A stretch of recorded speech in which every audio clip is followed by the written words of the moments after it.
test of the stream. You're listening to Cougar Baseball on KUG. Our first pitch is not until 4:05 p.m. It is currently about 3 p.m., so please stay tuned. We'll be back for first pitch shortly. I'm Smith Slye. And I'm Connor Seuferling. We'll be right back. Please stay tuned.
If you're just joining us here on KUGR, first pitch for the game is not until 4:05.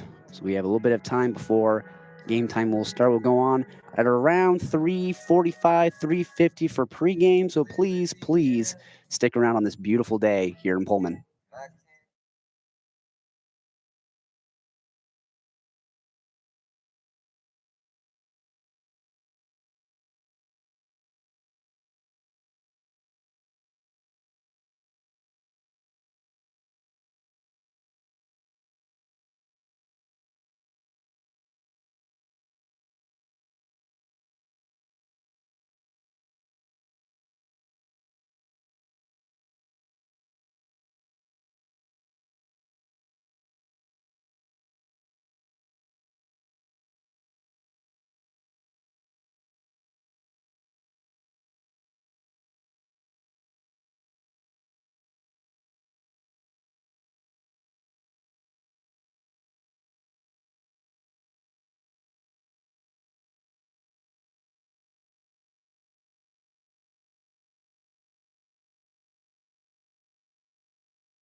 Second, first baseman, number 19. 55 degrees, clear blue skies, and wind gusts up to 22 miles per hour. That's right, you did not mishear me. Wind gusts up to 22 miles per hour here at the beautiful Bailey and Brayton Park here in Pullman, Washington, as we are getting set for today's baseball matchup, putting the Washington State Cougs versus the Nevada Wolfpack in this Mountain West Conference matchup. It's game one of a three-game series. The Cougs find themselves tied for third place with a record of 7-8 in conference, whereas the Wolfpack find themselves tied for second place with a 8-7 record in the conference. I'm Smith Slye, joined in booth today with Connor Seuferling in our makeshift booth. We're outside today calling this game for KUGR. But Connor, coming into this matchup with Cougs and the Wolfpack, what should we come into today's game?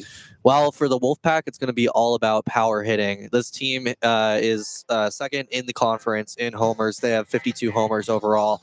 I think they hit, what was it, 11 against us in that last series? Absolutely, yes, absolutely. Yeah, they let that ball rip in that last series. And now at home, down in Reno, they have a little bit of an advantage. Just that wind goes to the left for them. And in a lineup that's so righty heavy, they've only got one lefty in the starting lineup. That ball's going to carry farther, but that's going to be different at Bailey Brayton today. Wind usually shifts right. Now it's coming at us a little strong today, coming from the south, so that's going to hit us hard, but still, look for this Nevada team to hit a lot of homers. Absolutely, yeah, and we were talking about before the fact that the starting lineup for the Wolfpack today is all mainly righties. There's only one lefty in the order. I mean, it is smart. Nick Lewis, the left-hander for the Cougs, is getting the start on the bump today, so platooning a lot of those guys, getting a lot of right-handed batters face off against them. But that's, at the end of the day, you would think that's going to really hurt the Wolfpack because it's really hard to hit home runs from the right side of the plate here at Bailey and Brayton. It's easier to hit home runs from left side of the plate, and they only have one lefty in the order today. But then again, I mean, look, hey, these are two teams. The Cougs and Nevada are both really great hitting teams. It's just the way they hit the ball. You mentioned it before. The Wolfpack they're a power hitting team. They hit a lot of home runs. The Cougs are also a good hitting team, but they hit for contact. They hit singles. They hit maybe a couple doubles. Not a big power hitting team. Logan Johnson leads the team for home runs with 7, and that's partially because he's a lefty. And here at Bailey and Brayton, he has a lot of solo shots out to right field. The wind helps carry it out a little bit. Like we mentioned, the wind blowing south. It's coming from about right center field towards home plate, so it's going to kill a lot of those balls that are going to try and leave the yard. So, I mean, granted, and you mentioned it before we went on air, the Wolfpack are averaging about around 1.5 home runs per game. So usually you would expect to see the Wolfpack get at least one home run in a game, but I wouldn't be surprised if maybe the ball gets held within the yard today. You don't see a lot of balls leave the yard, and it's a bit of a tight game between these two teams. And when you really get down to it, on paper, the Cougs should beat the Wolfpack because when you get down to it, the Wolfpack lost 2 of 3 games against San Jose. The Cougs won 2 of 3 games against San Jose. Wolfpack lost San Francisco. The Cougs beat the University of San Francisco. So on paper, this is a team that the Cougs should be able to beat, especially at home. Oh yeah, for sure. And it's always important just talking about, pulling one game in every single series. That's what we've been talking about all year with this Cougar team, is just making sure they pull one out. And so for this Cougar team to be beating some of these teams that the Wolfpack have lost series to, that definitely tells something about the way the matchups work. And from that perspective, you would think that the Cougs would be a good matchup for this Nevada team, but they just struggled in that first series against Nevada, shut out in that first game, a lot of runs given up. And so it'll be interesting to see what Bailey Brayton does here to make a difference. And I do think it's going to come a lot down to how Nick Lewis handles this game. Now, like we were talking about with the wind, it's going to be a big help. Hopefully he gets a lot of those shots to the warning track, not all the way to the wall. Absolutely. That way we get some more flyouts in the process. And Nick Lewis is a very trusty starter, and I think he's definitely got a shot today to rebound off a couple of poor performances recently. But again, it's all going to be up to the way the bat makes contact with the ball today. Absolutely. And if the Cougs are going to want to win this game, the next game, and the game on Saturday as well, it's going to come down to pitching. I mean, you want Nick Lewis to go as long as he possibly can. You want Griffin Smith to be able to go as long as he possibly can. The back half of the bullpen for the Cougs has struggled in a lot of these games. It's been a part of the reason why they lost 2-3 against New Mexico. It's why they got swept by Nevada. But I will admit, in the San Jose series, the bullpen looked a little bit tighter, and specifically in the San Francisco game as well. That was a game where the bullpen came in really, really clutch for the Cougs, specifically Ingmar Hutzesen, who came in that University of San Francisco game, had an absolutely lockdown performance, a really long relief stint, and was able to hold the University of San Francisco to about 3 runs. And Ingmar Hutzesen started the year with a 54 ERA down in Arkansas, and then over the course of the season has been chipping it down around. Now it's about a 15 for his ERA But yeah, Ingmar Hoets is in the Netherlands native. I mean, hey, Netherlands, an absolutely beautiful country out in Europe. They are world renowned for their tulips and their tulip fields. So, I mean, hey, around this time too, they should be all in bloom. So if you happen to be in Europe, in Netherlands, go check out the tulips there. It's absolutely beautiful. But definitely a key issue here is to make sure that Nick Lewis goes as long as he possibly can in this game, so you don't have to get too much into your bullpen for this game. Absolutely, and we've been talking about what we've been seeing all year with this team, just the theme. It's always, you go Griffin Smith, and you go Nick Lewis, and you go the bullpen in that last game. Split your pitch 3 innings each, and then you wrap it up with the closer at the end. But it's interesting today to see Lewis come out as lefty. I am curious about this decision to start Lewis, right at the front of the end of the series, or what. But it'll be good to see Nick Lewis out there getting himself loose and getting to start off a series for once. Absolutely, yes. We will head to the lineup announcements, first pitch, and the national anthem here at Bailey and Brayton. We'll be right back. Again, you're listening to Cougar Baseball on KUGR. Please stay with us. We will be right back.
So Nick Lewis is going to get the start for the Cougs today, but for the Wolfpack, it'll be the right-hander, Peyton Fosier, who last time the Cougs saw him a few weeks ago had a really, really great outing against them.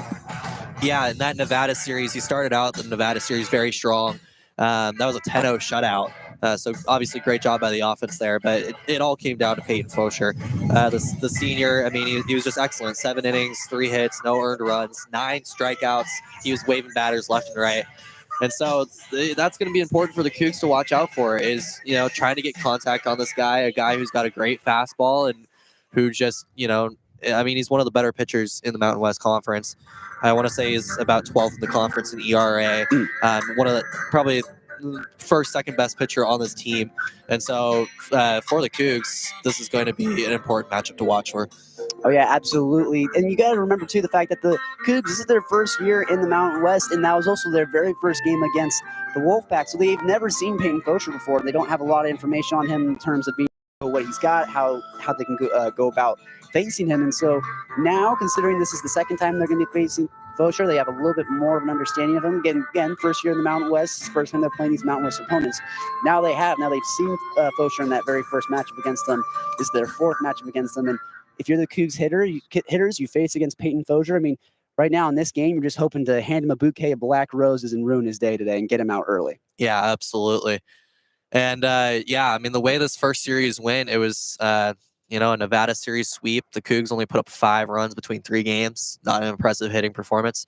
And so when you've got a guy like Fosier and the rest of this pitching staff, it's like I said, it's going to be important to start the series off strong, swinging those bats early, trying to make contact, but sticking to your guts too, right? This we talked about before the broadcast.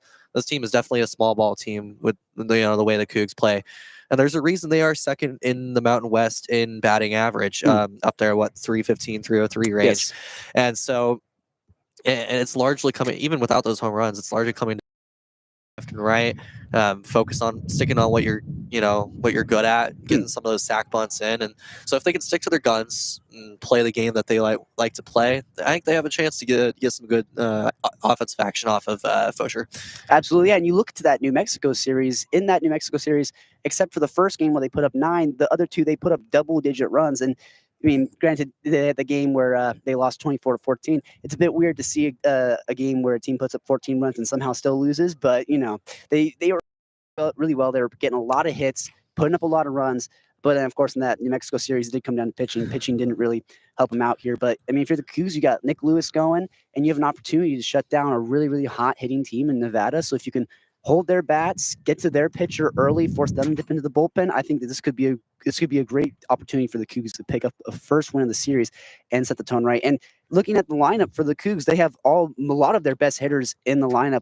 But there are a couple interesting things about this starting lineup right now. Most notably is the fact that Ollie Obenauer is back. This is his first game back with the Cougs after his injury back in Jose State series. He's in the lineup today. For most of this season, he's played second base, but in today's game, he is starting in right field, which I had to do a bit of a double take when I was looking at the starting lineups for today to see that Obenauer is in right field and not at second base. Luke Thiel is in second base instead. Rico Longo is in left. Kyler Northrup on third base, and then Logan Johnstone in center field. And then one of the most notable different changes I've seen is that Max Hartman is absent from the starting lineup today. He's not DHing. He's not in the field. His bat is not in the lineup today, which it's a bit of an interesting choice. He's one of the best. He is the best hitter on this Cougar squad, and he's not in the starting lineup. Yeah, I mean, I'm not totally sure what this decision is coming from. I have a feeling it has something to do with giving Ollie Obenauer an opportunity to come back into things, right? He's not normally an outfielder, but to give himself an opportunity, he's taking Max Hartman's position, trying to get back in the swing of things. It's been a couple weeks since this guy's seen action, and as a freshman, a true freshman, working his way up. Maybe Coach Cho is saying, we're going to take this first game of the series. We're familiar with, Peyton Frosch now. We've seen a game of his action. And, maybe we want to just take this step by step. Maybe we'll reintroduce Max Hartman back into the starting lineup on Friday or Saturday. But let's give Obenauer the chance to get warm to the Nevada pitching staff and maybe get him back in the swing of things. Absolutely. It's very similar almost to the fact that the Astros have Jose Altuve get started a couple games out in left field, even though he's been a second baseman all his life. Right. Granted, I don't know how many Obenauer's been getting out in the outfield for much of his career, but I mean, we'll see how strong he looks out there, or if it's a Jose Altuve situation where he's kind of trying to figure things out on the fly there, which is kind of how it's been with the Astros this season. It's it's always interesting to see an infielder trying to adjust to the outfield. It's a different ballgame when you really get down to it. Infield is just significantly different, not necessarily harder or easier than the outfield, but just a whole different beast altogether. Yeah, and I mean, hopefully for Obenauer, he's in right field. You said, right? I mean, he's as being in right field, and with a team that pulls the ball so far left in Nevada, hopefully he's going to have a nice day, easy day out there, enjoy the sunshine. Throw on the Oakleys and just watch the sunset go by. So this is an ideal situation just to warm himself back up, get back in the swing of things, and watch the other guys and see really how they approach this game. Absolutely. And even though it is a beautiful day today here in Pullman, not the biggest crowd on hand at the ballpark. It is Thursday. It is a school day. A lot of people possibly still have classes. A lot of people have afternoon classes. So a bit of a smaller crowd on hand. We're getting closer to first pitch here. The Nevada Wolfpack coming up to the plate. The leadoff man, the starting catcher for the Wolfpack, Jake Harvey, right-hander, will dig himself in. We were talking about it before. It's a little bit interesting to see a catcher leading off in the order. Usually you have about a second baseman, an outfielder, someone with a little bit of speed, but they're going with their catcher. First pitch on the way, fastball outside corner, clips it for strike one, and Nick Lewis sets the tone with a first pitch strike. Yeah, even with a catcher as good as Will Cresswell, it's interesting to see the catcher here. Next pitch in there for strike two, and Nick Lewis finds himself ahead here, 0-2. With no outs here on the top of the first. Lewis winds, delivers. Fastball misses high for ball one, trying to go upstairs on him, but good plate discipline from Harvey to not offer at it. Lewis working quickly. Here's the 1-2. Fastball lower outside for ball two. Does not get the call.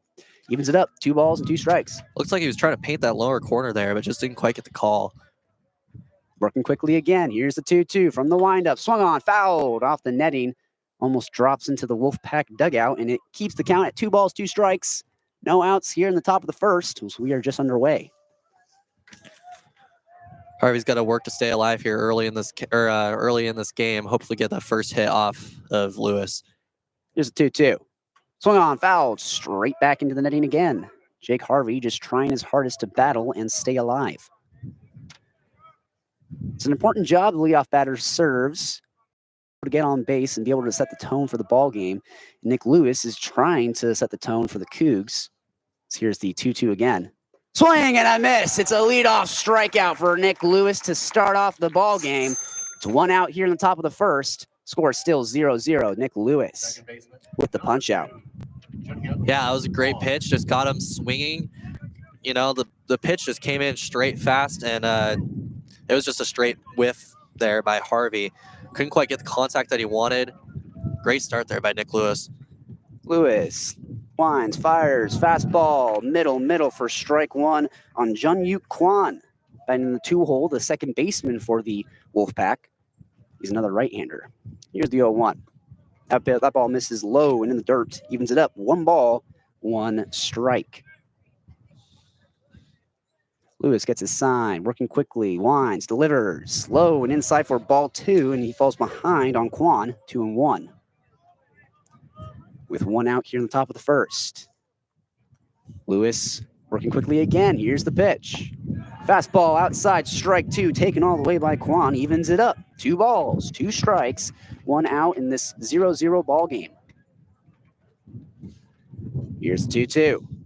Swung on and foul down the right field line. That ball dropped in, but he just got the barrel of the bat underneath it and curved it to the baseline. That could have been a good contact hit there. Kwon digs himself back in here, trying to battle here on 2 strikes. Nick Lewis trying to put him away. Here's the 2-2. Swung on, grounded over to the third baseman, Northrup, who makes a play, throws to first in time. Out number 2. A 5-3 putout, and the Cougs have a quick 2 outs. Yeah, good start for the Cougs so far. Lewis just forcing the contact that he wants. Hasn't gotten anything, no cookies so far to make it an easy shot deep. That's what you want to see from Nick Lewis. So we got the 3-hole hitter, Sean Yamaguchi, starting third baseman for the Wolfpack. and it's the third straight righty that Lewis has had to face now. Yamaguchi batting .313 on the year, third best on the team. First pitch, Yamaguchi misses outside for ball 1. Nick Lewis falls behind. Crowd's starting to fill in a little bit. People showing up late. Here's the 1-0. Breaking ball swung on and missed for strike 1. A beautiful breaking ball, 78 miles per hour from Nick Lewis. Evens up the count. 1 ball, 1 strike. Here's the 1-1. Another breaking ball and another swing and a miss for strike 2. If it ain't broke, don't fix it. Nick Lewis goes back to that breaking ball to make it a 1 ball, 2 strike count. Chance to punch it out here with another breaking ball. We'll see. Here's the pitch. Another breaking ball. That one missed in the dirt, though, just out in front of home plate, and it was taken by Yamaguchi. 2 balls, 2 strikes, 2 outs. 2. Swung on, grounded. A chopper over to third base. Northrup feels at his chest. Throw to first. On the run. In time. Yes, sir. Out number 3, Kyler Northrup. A fantastic play to close the inning. And we will move into the bottom of the first after that 3-up, 3-down performance from Nick Lewis. You're listening to Cougar Baseball here on KUGR. Please stay with us. It's back.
Cougs are rocking their white jerseys today. The Wolfpack wearing their gray with blue pinstripe jerseys.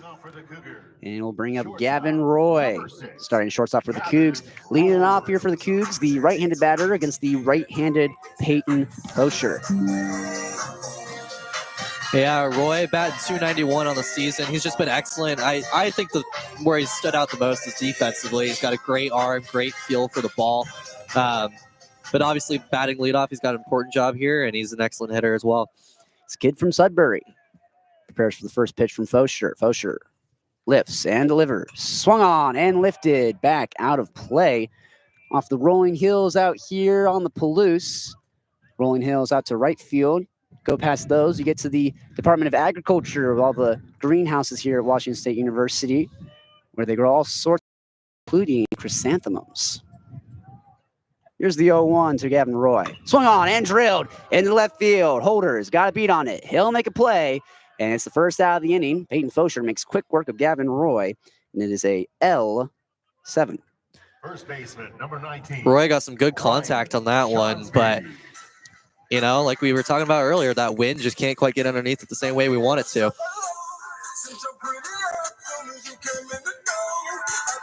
It's going to bring up the 2-hole hitter here. Ryan Shonsby, starting first baseman. It's a lefty versus the right-handed Peyton Fosher. He'll take his time, lift, and deliver the 0-0. Fastball way outside for ball 1. And Schaumsby finds himself ahead here, 1-0, with 1 out in the bottom of the first and still a 0-0 ball game.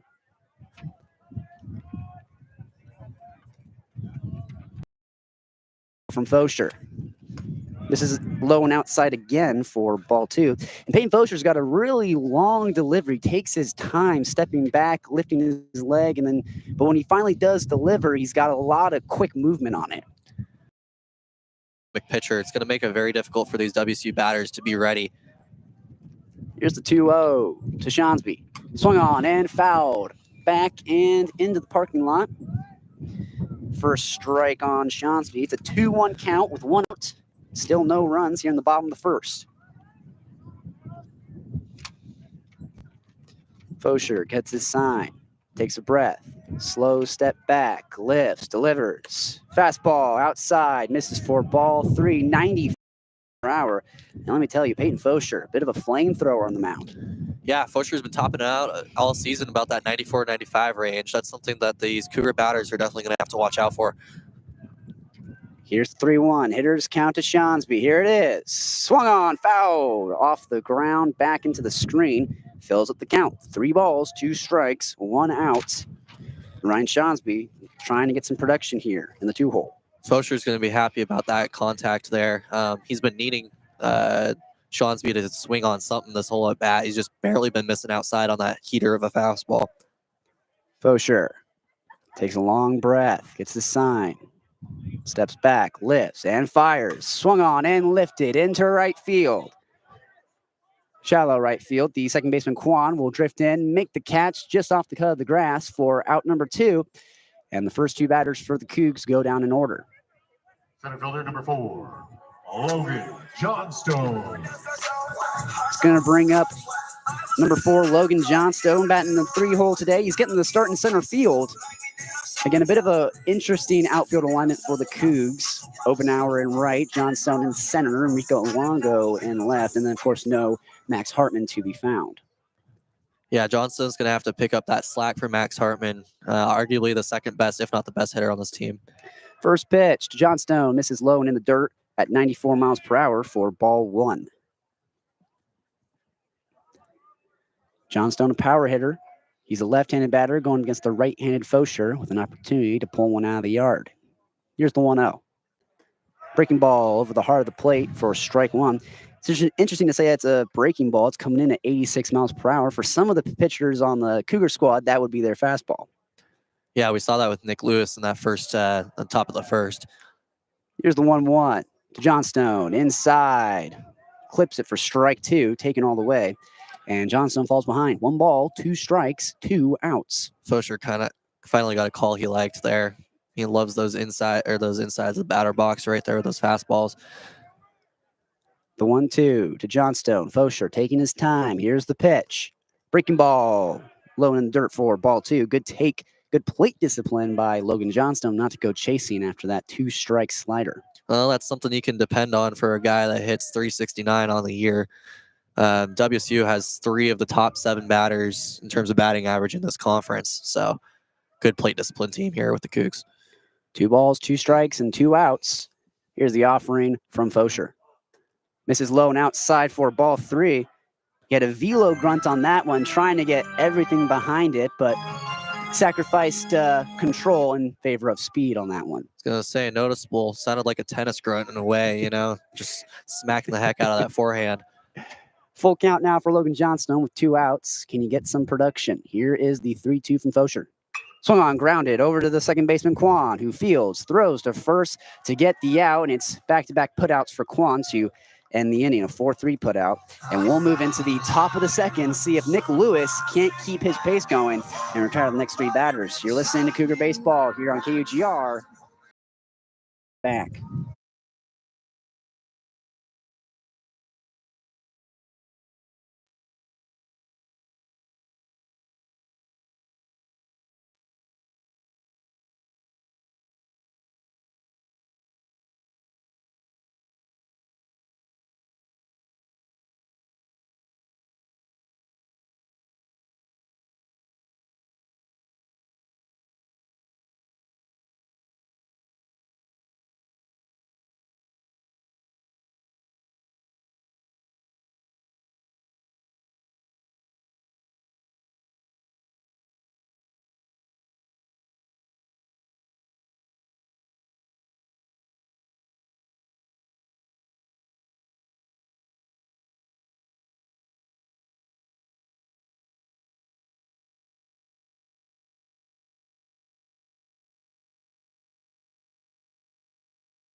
Well, Nick Lewis started off the ball game with a strikeout and then got a pair of 5-3 putouts to close out the top of the first, pardon me. We are now in the top of the second as the 4-hole hitter, Jace Doby, will lead it off here for the Wolfpack. Another right-hander. It's the 4th straight right-hander Lewis has faced in the 0-0 on the way. Fastball, center cut for strike 1. And yet again, familiar sight, Nick Lewis getting ahead early. 0-1 to Doby. Swung on, line drive into right field. It'll be a base knock. He'll round first, put it on the brakes as Obenauer gets that ball in quickly. First bit of action that Obenauer seen in right field. Got a little bit of a nice curve on that hit. He just took it, swung straight underneath it, got some great contact, got it sliding out to right field. That's an excellent contact hit there, just over the second baseman's field range there. First left-hander now, Billy Ham facing off against Lewis, the 0-0. Breaking ball in there for ball 1, just misses. So the runner on first base, no outs. Billy Ham trying to get things going for the Wolfpack. Here's the 1-0. Low and outside for ball 2. Nick Lewis falls behind. It's interesting to have your DH, one spot after the cleanup, but it was great to see Doby getting himself on base. This is a great spot for Ham to have an opportunity. Here's the pitch. Fastball, middle, taken all the way.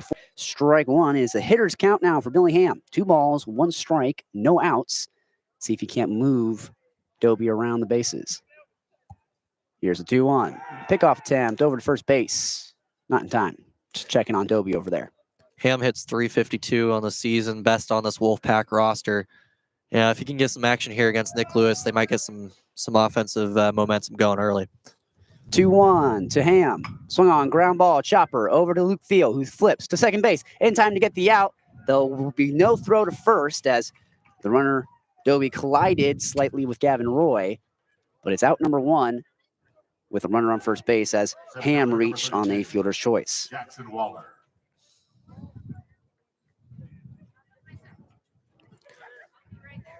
Six-hole hitter, Jackson Waller, another right-hander.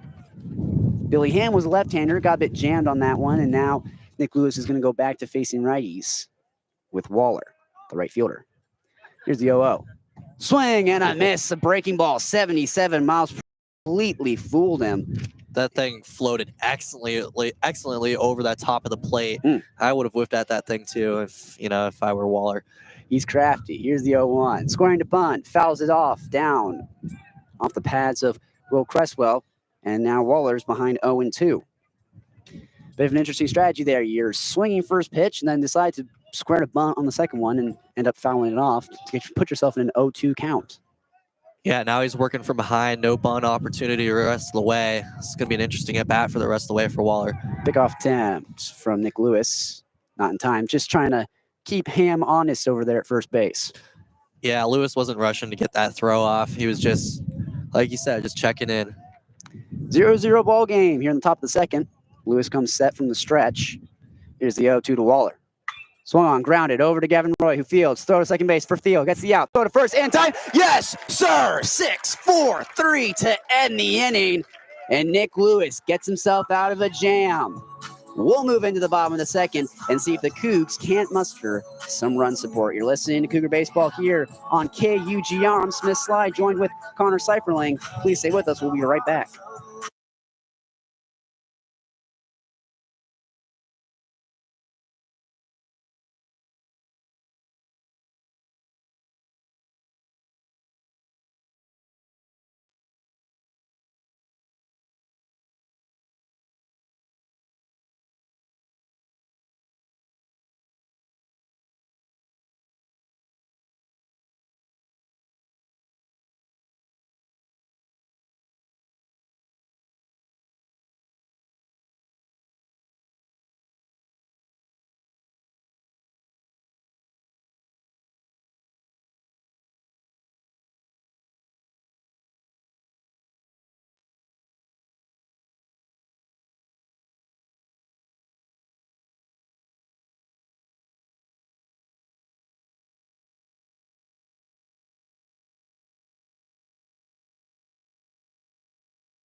Well, we had the Finish the Lyric event here in the ballpark just during this half inning.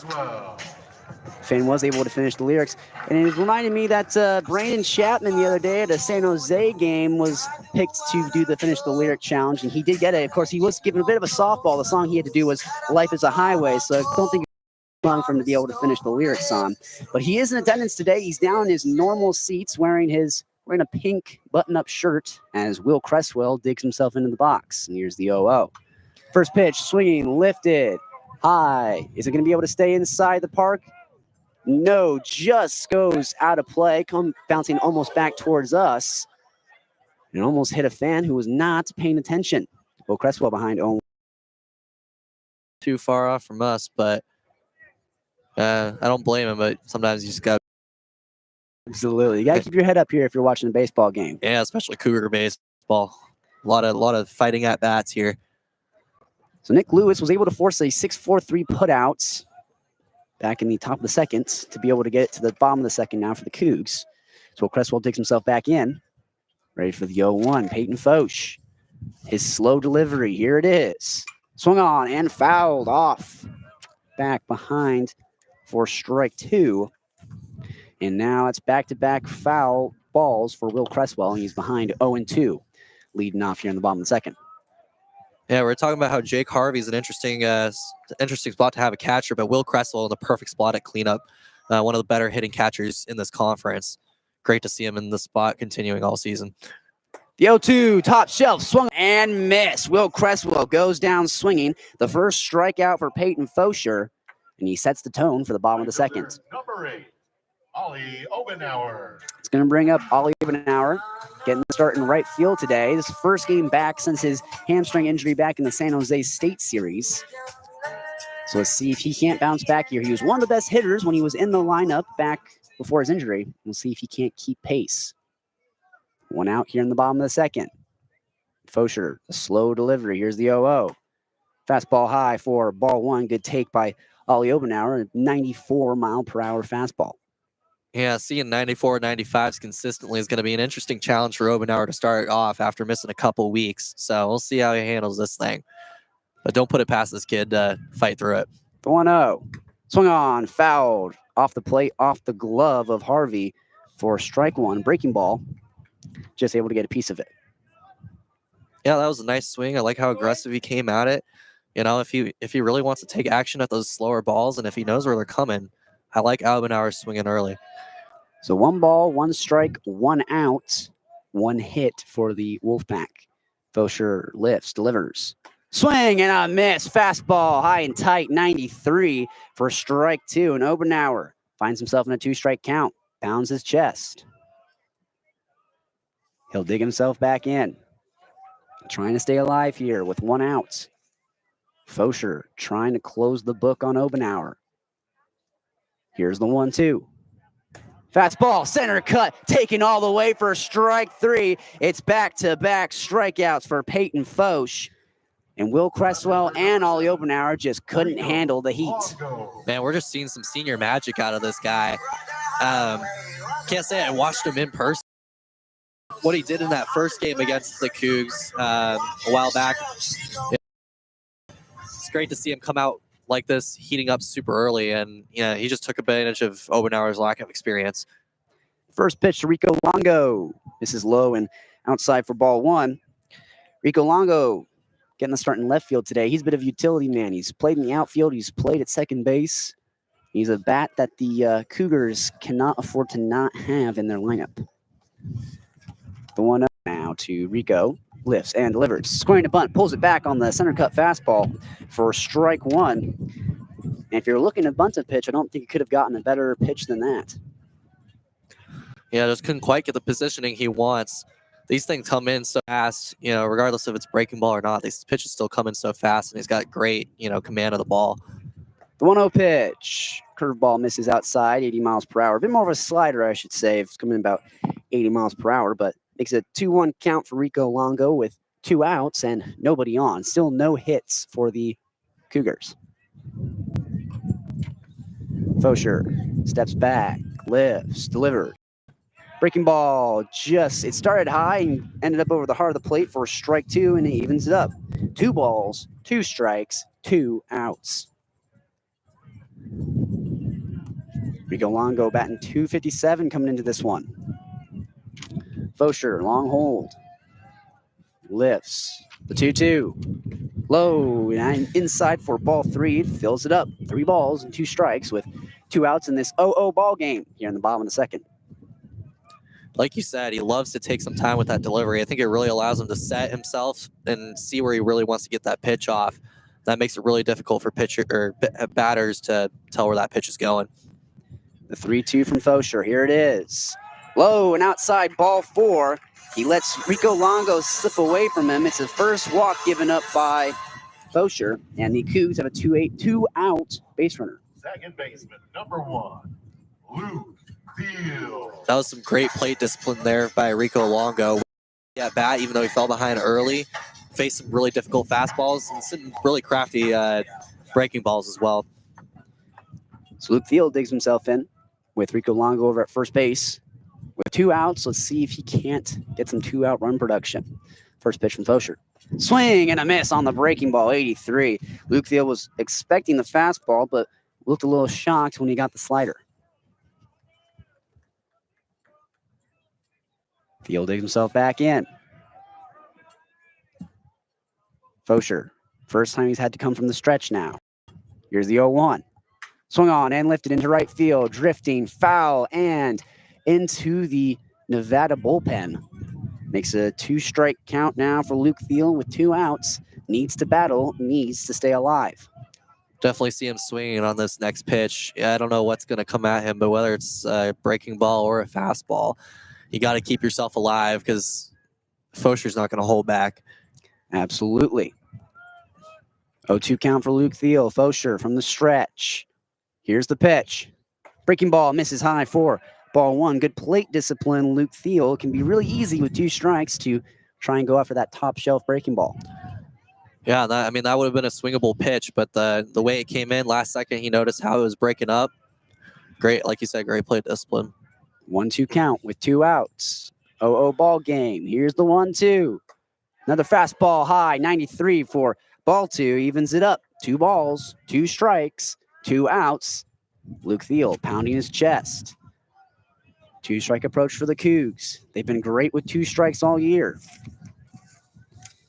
Can Luke Field stay alive? Can he get some production? Fosher trying to close the door on the second. Pickoff attempt over to first. Not in time. Bit of a close play there, trying to keep Rico Longo tethered to first. Yeah, with 2 outs, he doesn't want anything happening.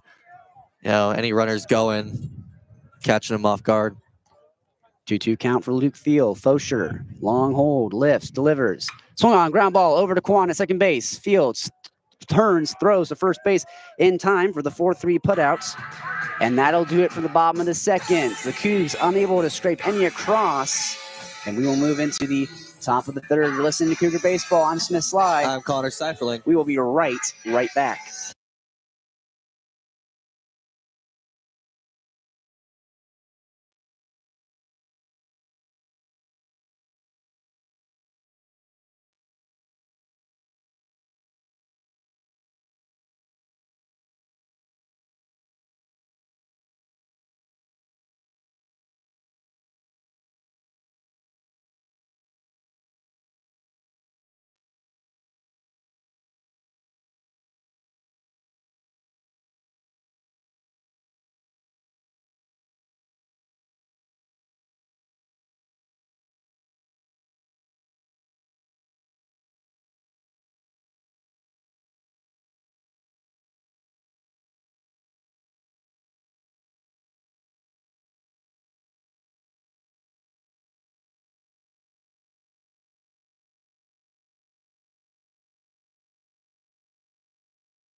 All right, we are back here on KGR Sports. Nick Lewis going to come with the first pitch, and that's going to go.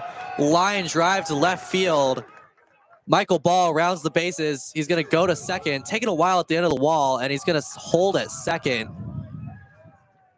Left fielder there just couldn't quite get the ball back into play the way he wanted to. It rolled off the wall. Excellent first pitch hit there by Michael Ball, the shortstop for the Nevada Wolfpack. That's just a good piece of hitting there. I mean, the first pitch is usually going to be a pitch that you can probably hit. So he jumps ahead, gets a barrel to it, pulls it into left field, and then it's just a bit of bad luck for Rico Longo. Kind of gets stuck at the bottom of the wall, can't quite get it in time.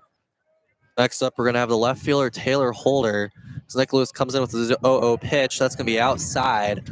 77 breaking ball. Just couldn't quite get it the way he wanted to. Now we're going to come in for pitch number 2 of the at-bat. Windy day out here on the Palouse, blowing our stuff around, trying to hold it down. Second pitch is outside. It's going to be ball 2, 2-0 count. Yeah, score still 0-0, top of the third. Yeah, we were looking at the weather, about 22-mile-an-hour gusts, so really, really strong wind. Nick Lewis checks second and delivers. It's going to be fouled off to the right, send it back into the parking lot toward the Taylor Sports Complex. Didn't hear any bang of metal, so must have not gone that far, but 2-1 count now to Taylor Holder. Lewis, low again. 85-mile-an-hour breaking ball there. He's missed on a couple of pitches in this at-bat so far. Holder looking good at a 3-1 hitters count. Lewis. Nice, pops it up, and that is going to drop.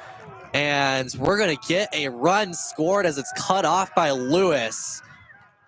Excellent pop-up there by Taylor Holder. That's going to be an RBI single as that drives in Michael Ball for the first run of the game for the Wolfpack. 1-0 lead for Nevada. That's just back-to-back hits there. I mean, leadoff double from Michael Ball, and then Taylor Holder just a pitch over. I mean, he worked himself into a 3-1 count, and surprise, it was a fastball. Nick Lewis's guy get back in that count and just drives it to center field. It's just a good base hit to drive in a run, make it a 1-0 ball game. Yeah, Holder made excellent contact there, and that's going to be a first pitch low to Jacob Doyle, the sophomore right fielder. Another righty in this lineup. As there's 8 of 9 on this Nevada roster are righties. That pitch is also going to be low and outside for ball 2. Lewis has missed about 6 of these past 8 pitches or so. He just looking a little off in terms of commands and let that one run in so far.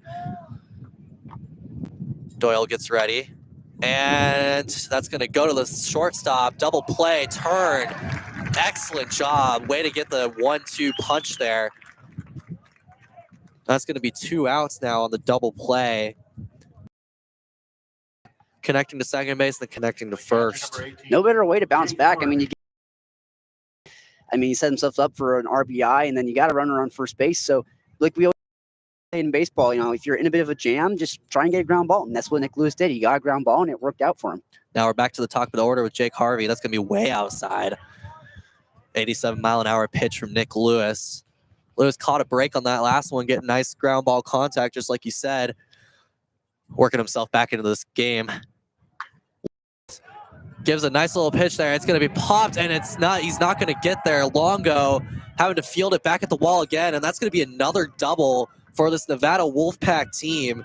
Jake Harvey, after striking out in the first inning, gets an excellent pitch there. That breaking ball just came in nice and low, and he lifted it up back to Longo. That's Longo's second time having to field a double. And he's getting his cardio in today. It's back-to-back times now where he's had to kind of run a ball out in left field. I mean, Rico Longo, he's an athletic guy, but nothing you can do there on a good, well-hit ball, just well out of his reach. Yeah, these hits have been going great spots. Now we're to Quan. That's going to be a slow breaking ball, but it's going to come just inside for a strike. Now, John Quan, second baseman, junior.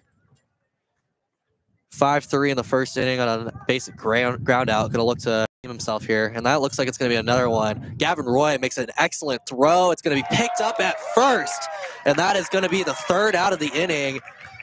Excellent fielding job there by Mr. Sconsby, and that Lewis is going to get out of the inning, letting up just one run, and we are going to head to the bottom of the third. Nevada 0-0 after a couple of doubles, and we'll be right back here on KUGR Sports.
All right, we are back here on the Palouse at Bailey Brayton Field. Again, like we said earlier, a nice day, but it's, 27, Griffin Myers. like we said, it's starting to come down a little bit. And now we're going to get Griffin Myers, 8th man of the rotation, DHing. Myers normally plays catcher, but in his few at-bats, only 25 on the season, he's been excellent when he's been in, hitting .360 in those 25 at-bats. Great guy to have at your DH spot. He was critical back in that second San Jose game when they came back in extra innings. He came in, got a hit, and helped the Cougs win that game. Peyton Fosher with the first pitch. 92-mile-an-hour fastball straight down the middle. That's going to be a strike. 0-1 count to Griffin Myers, the junior. One of the few lefties in this lineup. 3 lefties for these Cougars. And foul tip sent to the backstop. It's going to be strike 2 now for Peyton Fosher. I mean, I can see why the Cougs struggled against him in that very first matchup. I mean, an electric fastball. And then, of course, that breaking ball is just super deceptive. Just a really good combo. Yeah, this Nevada team, not one of the best at pitching, but the guy had Fosher. That's going to be high and outside. Another heater of a fastball, 93 this time. Yeah, this Nevada team, the pitching staff overall is only 4th in ERA, but in the Mountain West. But when you have a guy like Fosher, it might be a little top heavy. Slow delivery and another pitch, and that's going to be fouled off nice and far up to the bathroom side on the left field. Just a long strike. Yeah, a long strike there. Good job by Griffin Myers to stay in this count. It's going to be a 1-2 count now. 1-2 count to Griffin Myers.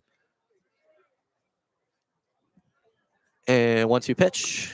And that's going to be straight down the middle. Just caught him looking.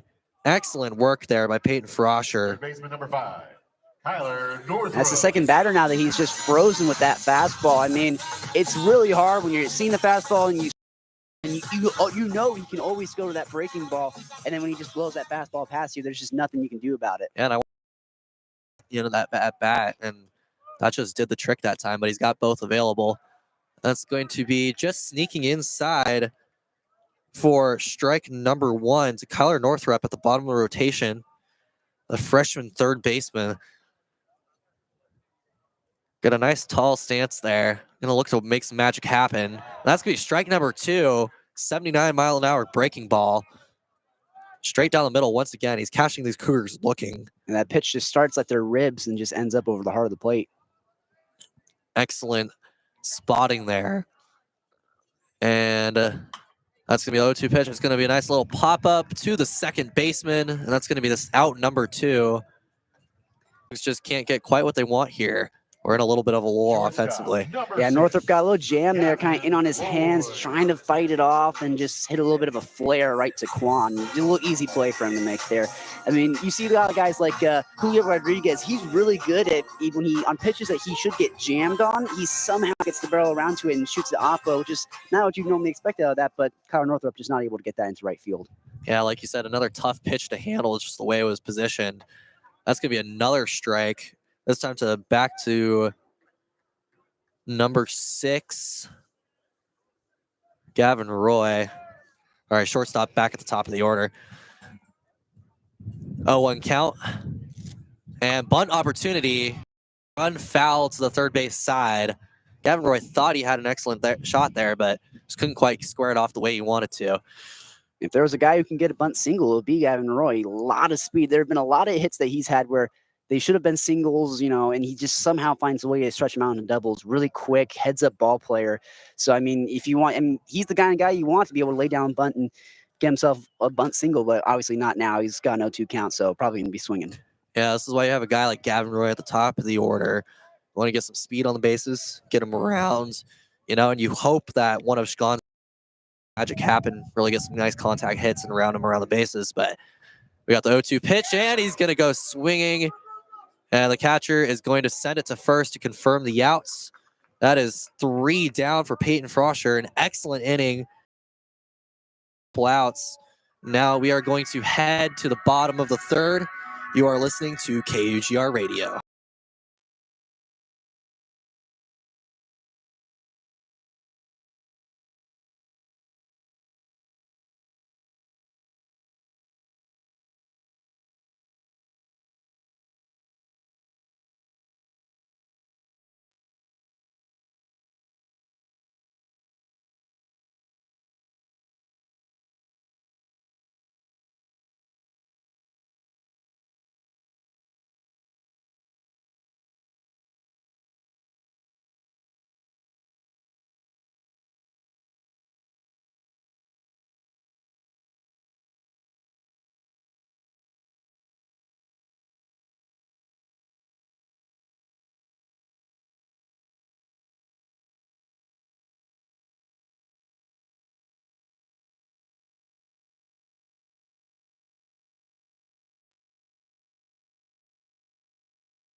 All right, back here, bottom of the third.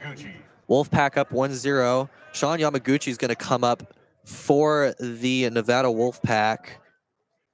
And we're going to get the first pitch. And he's going to chop it to Gavin Roy. Shortstop, high catch. And he's going to make the throw to first. Excellent job there to ring it in and get the first out. Got a little chopper there and nice little finish there.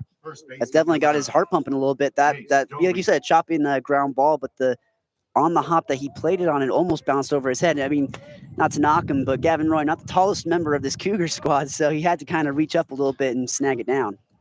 Yeah, excellent job getting up there. First pitch going to go straight down the middle on a nice little breaking ball there for Nick Lewis. Jackson Doby is now up, or Chase Doby, my bad, who had a single in the first inning.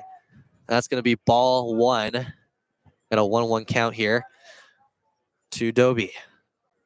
Doby, and that's going to be ball 2. Doby's got a nice little stance there. He loves to creep it on the inside.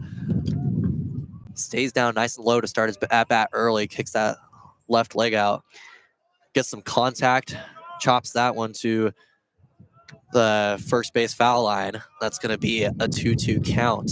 Yeah, his lead foot starts almost on the outside line of the batter's box, and when the pitch reaches, he finally brings it in, but just a really wide stance. And 2-2 pitch, and that's going to be fouled straight back. And Doby continuing to fight through this at-bat.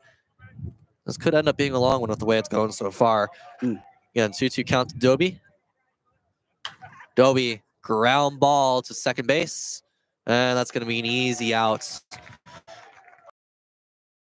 as the Cougs make it 2 outs now, 1-0 again in the top of the 4th inning here. Billy Ham. Designated hitter Billy Ham comes up, the junior. After reaching on fielder's choice in the 1st inning, or 2nd inning, excuse me, he is now up again to work some magic here for this Nevada Wolfpack offense, who's been a little bit silent since that 3rd inning. 1-run score. That's going to be a nice strike there for Lewis, who gets him full on swing. 0-1 count. Another ground ball straight to Lewis, who's going to jog over to first. And that is going to be the inning. Again, 3 up, 3 down. Nice inning there for Lewis, and Wolfpack lead 1-0 heading into the bottom of the 4th.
All right, and we are back here for the bottom of the 4th inning.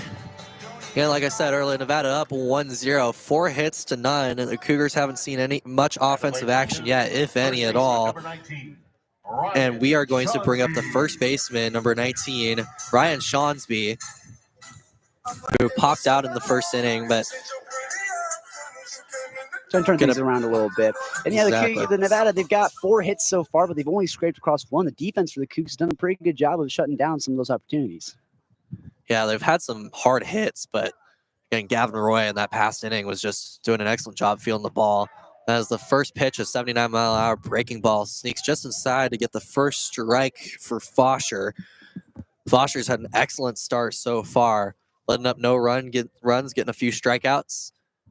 And here's the second pitch. It's going to be popped up high. It's going to go to the first base foul side, and it's going to go just over the fence, a bit over the fence towards the quote-unquote jumbotron. Not much of a jumbotron, if I had to say so myself. Bit of a mini-tron, huh? Yeah, one of the bigger screens you see in Pullman, just with the way things shake out here in a small college town in the middle of nowhere, but still an excellent place amongst the wheat fields. Here we are for the 0-2 pitch. Fosher's going to take his time coming in with the delivery as usual. Fosher. And that's going to force a ground ball to the shortstop. And nice little throw to first, and that's going to send Shawnsby packing. Nice little 6-3 there. Good composure there by Ball. I mean, with a little kind of a chopper like that, a bit of a slower ground ball. And I mean, Sean's not necessarily the fastest runner, but it can be really easy if you're a shortstop. You get a ball like that, you try and rush it. A lot of inexperienced shortstops will try and rush that throw, and they throw it away. They throw it in the dirt, but Ball takes his time, makes a good throw, and I'd rather have a good throw than a rushed throw. And with 1 out in the bottom of the 4th, center fielder Johnstone's going to get it. That's going to go low for ball 1. Johnstone, like we were talking about earlier, one of the stronger hitters on this team, 7 home runs on the season for a team that only hit about 21 so far this year. As Fosher comes in for the second pitch, and that's going to be just outside, painted the corner of the left batter box there, but couldn't quite get it to go. Definitely the most is going to face today. I mean, power hitter, and he's a lefty, so Logan Johnstone can probably do the most damage on this Cougar squad. Oh, ball 2-0 count here. Excuse me, the last pitch was on the right batter box.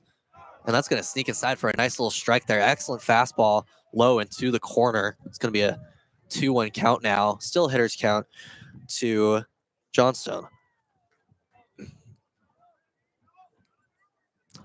Junior center fielder going to get something going for the Cougs. Looks for the bunt attempt, but didn't get what he wanted. It's going to be ball 3 on the slow 80-mile-an-hour breaking ball. Take there. I mean, get yourself in a 2-1 count, so square to bunts. I mean, if you're Logan Johnstone, I'd rather he be swinging, but sets up a 3-1 count for him now. Got the opportunity to make something happen. Count in his favor. 3-1 pitch, and that's going to be a pitcher's head. Sneaks past shortstop over second base. Flips surrounding first, but he's going to make it safely and gets the first hit for the Cougs on the day. That catcher Would have been a really 30, bad base running mistake for Logan Johnstone if he had fallen there. Yeah, he kind of rounded first base, kind of slipped a little bit. The center fielder, Waller, realized that, got thrown to first base, just offline. They weren't never going to make a play on that. But, you know, good piece of hitting there from Logan Johnstone. He's perfectly on time, goes right back up the middle. It's out of the reach of Quan, out of the reach of Ball. So just a good piece of hitting. Yeah, that's what they've been needing all day. Again, this team that loves to play contact, they're just going to have to find those little holes. And apparently one of them is right at Foster's face. So here we go to the 0-0 count to Will Cresswell, the catcher. And he's going to swing that into right field. It's going to be caught. And that's going to be out number 2. A little bit of a little fly out there to right field. Hit a bit of a fade there. It kind of started dead center on right and then just faded out to the right. Doyle had to drift over. And good base running there from Logan Johnstone. 1 out. He kind of shuffles out about halfway, reads to make sure that the catch is made, and then retreat back to first. Textbook right there. Smart base running. If you're a young player, that's how you play that situation. Absolutely. Now we're going to have Ollie Obenauer back up, who struggled striking out looking on that first one. Pickoff attempt to first. Not quite there. But now we are at 2 outs in the bottom of the 4th. Again, 1-0 for the Wolfpack as Foster gets his sign and looks to deliver. First pitch of the bat to Obenauer, outside. Yeah, 4 strikeouts so far for Foster. So, I mean, and one of them was Ollie Obenauer. So he's going to try and turn things around here, but Foster's gotten him before. Let's see if he can't get him again. Yeah, if there's a guy to get out in this rotation, it's going to be Obenauer, especially with the freshman inexperience and having been sitting out for a while.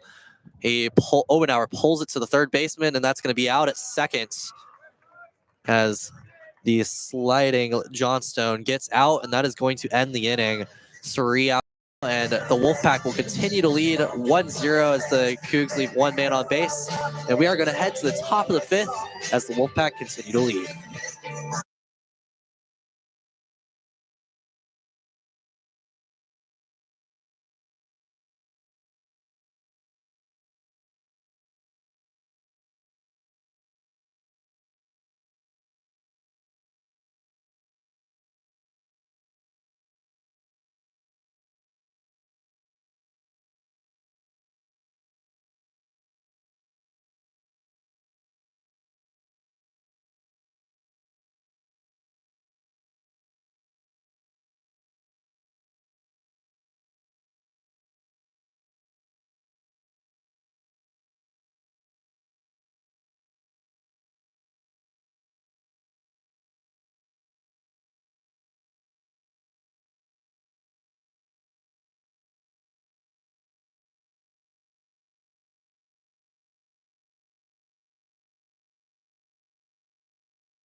So Logan Johnstone threatened in the bottom of the 4th with a 1-out single, but was still stranded as Foster was able to get out of a jam, keeping it 1-0 here in favor of the Wolfpack as we are in the top of the 5th. And Jackson Waller, who grounded out into a double play back in the 2nd, looks to turn things around, facing off against Nick Lewis for the 2nd time.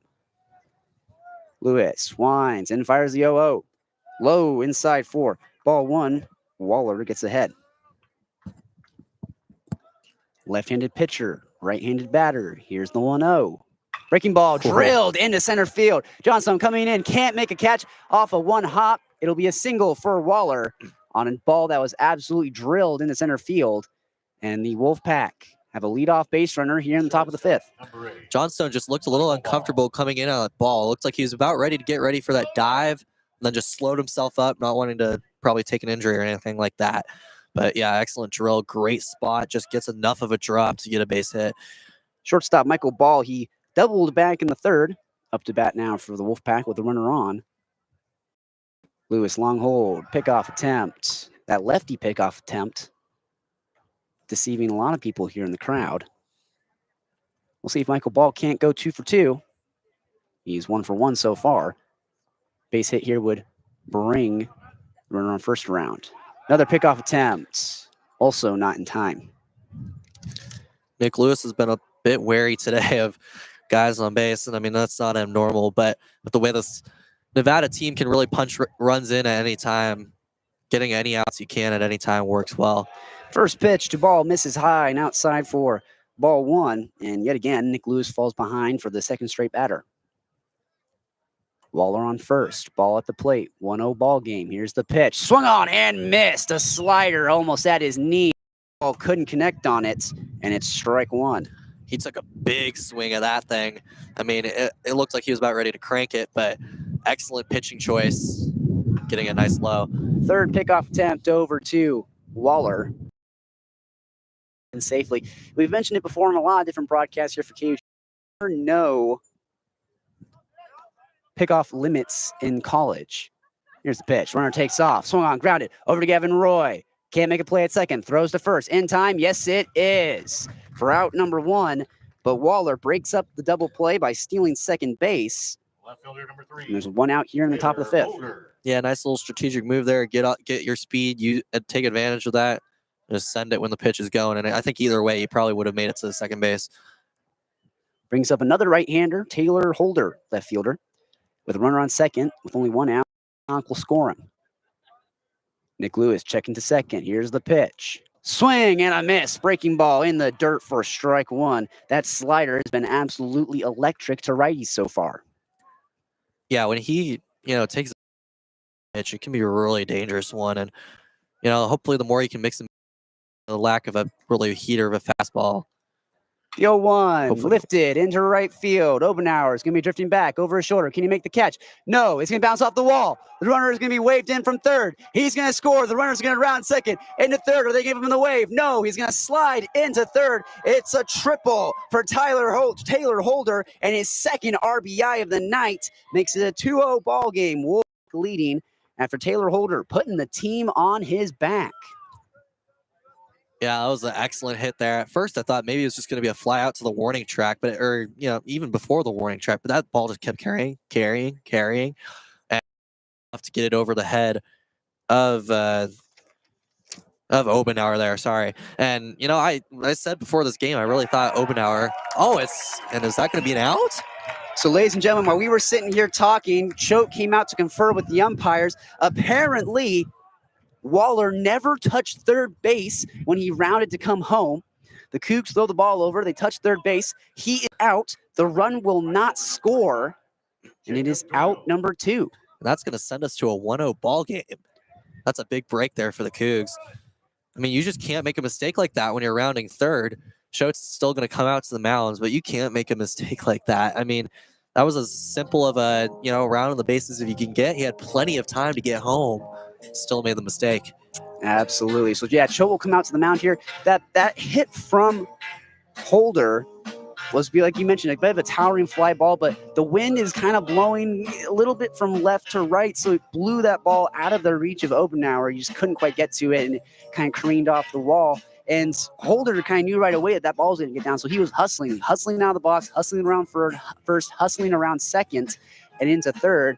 But then, of course, help him that Waller did not touch third base. So is 2 outs here in the top of the 5th. Ball game still 1-0. Runner on third with Jacob Doyle, the 9-hole hitter, up to bat. Let's see if he can't knock in Holder. to get back that run that was just taken away from them, clawed away from them. Here's the 1-0. That ball misses in the dirt off the chest of Will Cresswell. Just keeps it in front for ball 1. Yeah, it's going to be critical for the Wolfpack to drive in this run here, because you got to take up every opportunity to get a run back if you can. Again, like I said, you just can't have a mistake like that. I mean, it's that simple. So driving in a run would be a nice redemption here. Base running mistakes kill teams. This is a close ball game, 1-0. Nevada leading, but having that run taken away from them could hurt them in the long run. 1-0 count now for Doyle. Here's the pitch. Swung on and grounded over to Ryan Shonsby, who fields it on a knee. Good. The Cougs get out of a jam to stop Nick Lewis. The score remains 1-0 as we head into the bottom of the 5th, and the Cougs hopefully sparking their offense. You're listening to Cougar Baseball. We will be right back.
So the Cougs get lucky off a base running error from the Wolfpack. The runner did not touch third when he was rounding to come home.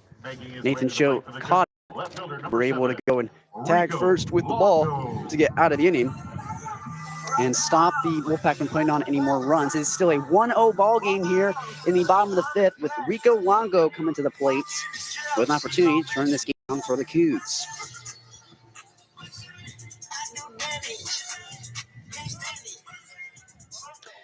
Longo drew a walk back in the 2nd. Let's see if he can't lead off this inning right. Here's the 0-0 from Phil. And a bunt, pulls it back outside for ball 1. Good take there. Don't need to go after anything that's not where you want it to be. You want it to be just in the right spot on a bunt opportunity. Looks like he's not going to bunt on the second pitch. 1-0 count now for Longo. Fosher, long delivery. Here's the pitch. Swing and a miss. Top shelf fastball, 93 miles per hour. The velocity that Fosher's got would do him. I mean, you could probably drop him in the major leagues right now. And a 93 mile an hour fastball is pretty decent for a quality pitcher. Yeah, you're putting yourself just like at the back end of a MLB rotation with that kind of speed.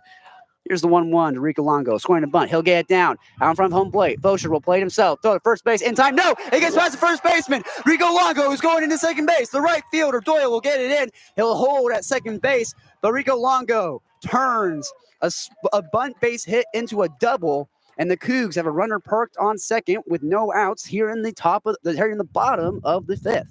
I know the Wolfpack had a decent shot to get there. Fosher was going after the ball hard, but still, I thought that was an excellent bunt. I mean, he got excellent contact on it. He just got it to straight pop right off the ground, make it really difficult, force the pitcher to run almost all the way back to home plate and make a play on that ball. And it was too tough for Fosher to make. I think that arm is just a little too strong. He said it's flying over the first baseman's head. And we like to say that pitchers aren't athletes, and usually if they have an opportunity to make a play, we usually tell them not to because they do stuff like that. And like you said, he's a bit of a flamethrower, so got a little bit excited. He's trying to rush that throw a little bit and then just sailed it into right field. And Rico Longo, he's going to take advantage. He even kind of thought about going into 3 a little bit, and they had to kind of slow him down a little bit, hold him at 2 because you're in scoring position. Base hit will knock you in here. Nathan Choate came out to talk to the umpires. The field umps and the home plate umpires are conferring just off of the mound. Not quite sure what Choate is arguing here, but because granted that play did go in their favor. So right, he got the guy to second. Maybe there's an argument for something to send him to third. I don't know, but that'll be interesting to see what comes out of this call. But yeah, Longo showing a speed on bases, and there's going to be an out. They're going to say that Rico Longo is Longo. out. Possibly obstruction. He did collide a little bit with Doby over at first base. So yes, Rico Longo is jogging off the field. He will be out. We were just talking about how excellent it is to have a guy in scoring position with just a single out. But yeah, taken off the board. Must have been obstruction, but that's an unfortunate little error. Talking about the little things, that makes a difference. Luke Thiel up to bat now with 1 out and nobody on. Much different situation. Fosher lifts and delivers. Breaking ball over the heart of the plate, 85 miles an hour, strike 1. And that is critical. Nathan Choate fight to keep Rico Longo out at second, but apparently the obstruction call was too obvious. Here's the 0-1. Low and inside 4, ball 1, evens it up. 1 ball, 1 strike, 1 out, 1-0 in favor of the Nevada Wolfpack. Luke Thiel digs in.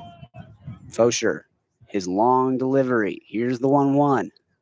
Swung on and fouled straight back for strike 2. Luke Thiel going to have to battle now with 2 strikes. He grounded to second back in the second. See if he can't go 1 for 2. 1-2 count for Luke Thiel. Fosher takes a breath. Sign. Takes another breath. Long delivery. Here's the 1-2. Breaking ball. Just misses outside 4. Ball 2. Seemed like everyone in the Wolfpack dugout thought that was a strike. I was just about to say that. Yeah, I mean, they seemed all convinced. It was pretty close. It was an excellent pitch, just barely outside. 2-2 count now for Luke Thiel with 1 out.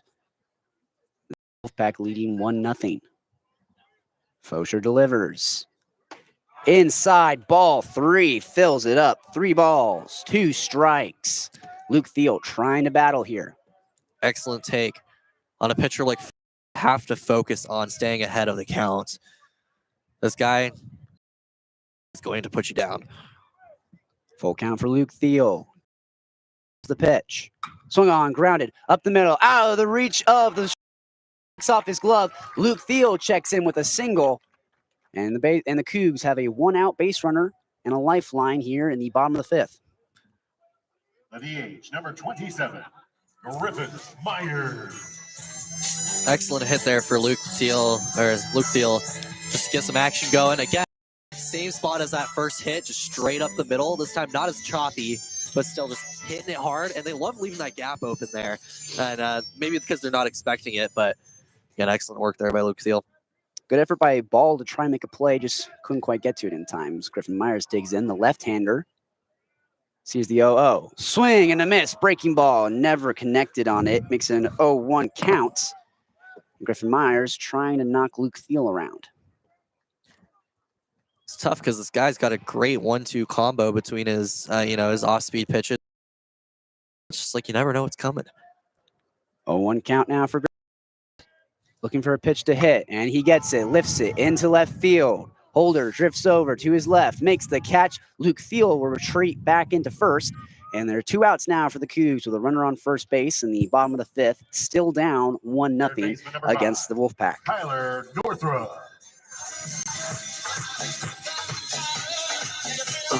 Brings up the 9-hole hitter, Kyler Northrup, bottom half of the order. With 2 outs, pressure on, trying to tie up this ball game. Clouds have blocked out the sun now. Darkness, Brayton.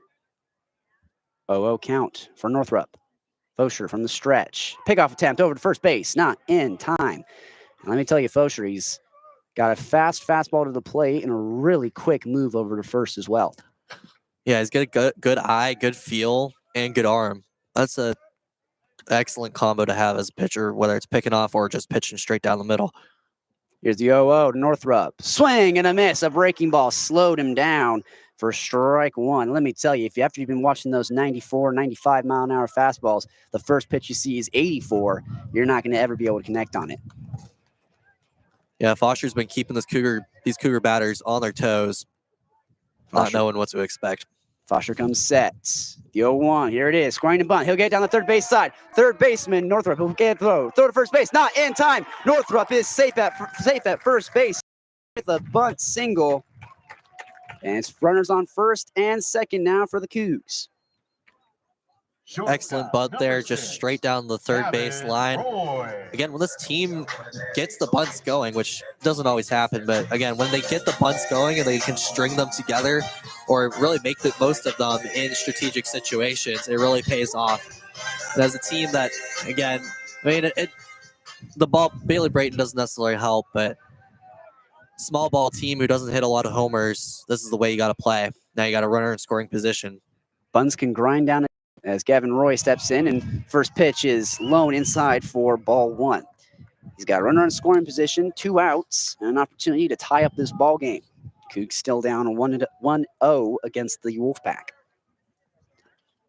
Didn't expect to get back to the top of the order, but here we are with Gavin Roy. Excellent opportunity to score.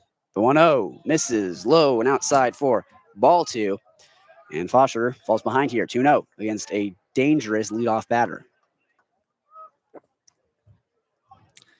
Again, if I don't know what Roy is going to get down the middle, he'll probably get something that's looking at a strike, but if he can keep his composure here, he might have a chance to get on base and load those bases up. 2-0 count for Roy. Here's the pitch. Fastball, center, cut, strike one, 91 miles per hour. And I don't blame Gavin Roy for taking that pitch, but that was clear straight down the middle. Sometimes you just got to swing at those things.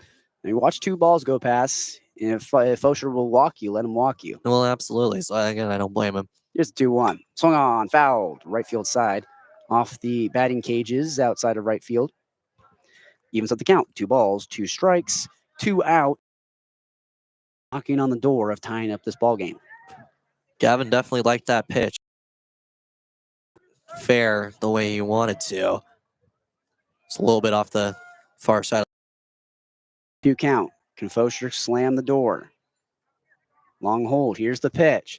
Swung on and lifted into right center field. The right fielder, Doyler, will get underneath it, make the catch to end the inning, and the Cougs strand a pair and are unable to tie up this ball game. We move into the top of the 6th and see if the Nevada Wolfpack can't extend their lead. You're listening to Cougar Baseball on KUGR. I'm Smith Slye, joined with Connor Seuferling. And we'll be right back.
So the Wolfpack are able to strand 2 Cougs last inning to prevent the Cougs from getting on the board. Score remains 1-0 here in the top of the 6th with the leadoff man, Jake Harvey, coming up for the Wolfpack. Nick Lewis still on the mound.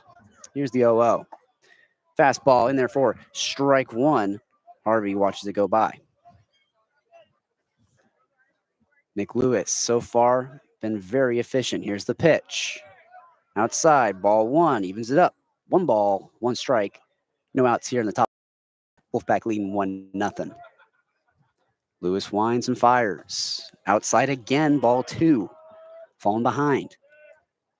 Lewis has been efficient, but his command has felt a little off today at times, and I think that's really allowed these Nevada batters get ahead of the count. Swung on and missed. Fastball, 85 miles per hour, evens up the count. 2 balls, 2 strikes. Harvey trying to get a good pitch to hit here. Start off the inning right for the Wolfpack. Here's the 2-2. Swung on, fouled, right field side. Is it going to get into the Wolfpack dugout? Just goes outside of it. Bounces off the batting cages out in right field. Count remains 2 balls, 2 strikes. Yeah, Harvey was hot earlier today with that double in the third, but Lewis is going to have to really fight through this leadoff batter here. Again, one of the best hitting catchers in this conference. 2-2 pitch is lifted into shallow right field. Openauer coming in. He'll call off Luke Thiel, make the catch. It is an F9 for the first out of the 6th. And Nick Lewis trying to get out of this inning. Again, despite giving up 6 hits so far, no homers. Only allowed 1 run, too. Yeah, a few extra base hits, but he's been able to work out of those situations. So as long as you can keep your composure out of those situations, there's no issue. The 0-0 pitch to Kwan is a breaking ball on the outside corner for strike 1, beautifully painted there by Nick Lewis. Working quickly. Here's the 0-1. That ball misses high for ball 1. Strike count. Might just be natural delivery, but he seems to rush himself. The 1-1 breaking ball fouled off straight back for strike 2. Makes it a 1 ball, 2 strike count. He does feel a little bit rushed here. It's almost as though he gets the ball back, gets on the mound, and almost immediately goes into his windup. Yeah, if that's what feels comfortable, that's what feels comfortable. But the 1-2 just misses outside for ball 2. You could tell Cresswell and Nick Lewis wanted that call. 2-2 count, working quickly. Here it is. Swing and a miss. The second strike of the night for Nick Lewis. And it's 2 outs here in the top of the 6th. He needed that one.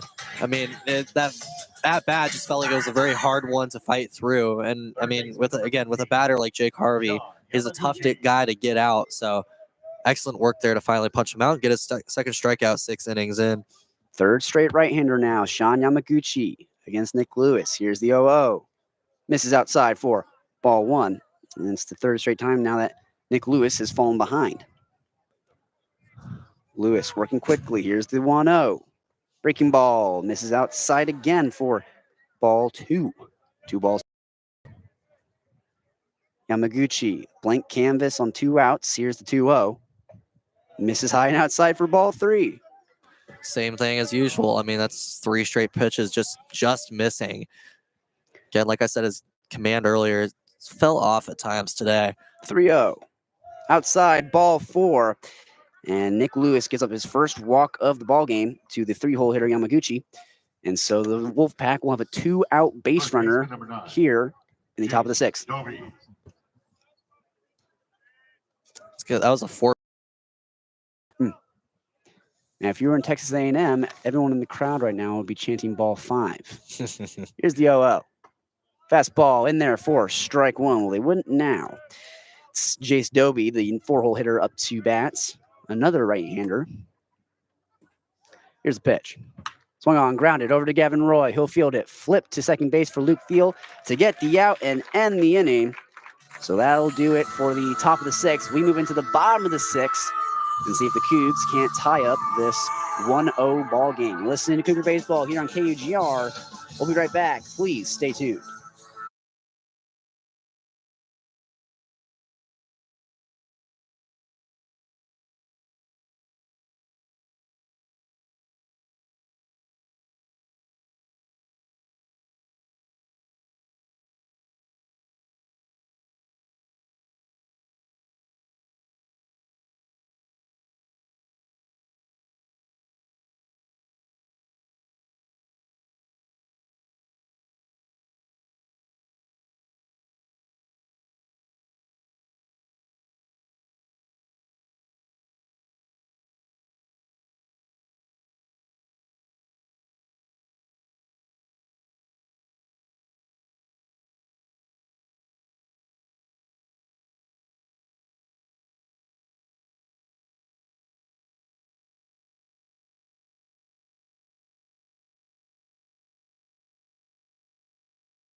Well, the students here at Washington State University are finally starting to get out of their classes. The stands starting to fill up just a little bit. Not the best attendance that Brayton has seen so far this year. But you should probably see some more people tomorrow and a lot more on Saturday as well. Yeah, for a Thursday game, not too shabby. I mean, I know what it is like running around all day, keeping busy with stuff, but it's good to see people coming out and enjoying the sunshine, especially out here on the Palouse. So the two-hole hitter, Ryan Shonsby, will lead it off here in the bottom of the sixth. See if he can't start things right. He's 0 for 2 so far. The pop out and a ground out. The 0 to Shonsby, breaking ball in there for strike one. 78 miles per hour, a bender right over the heart of the plate. With the way that Foster's pitching today, I've been very efficient. I think he has a shot to go 7, maybe push 8. That might be a stretch, but he's been excellent so far.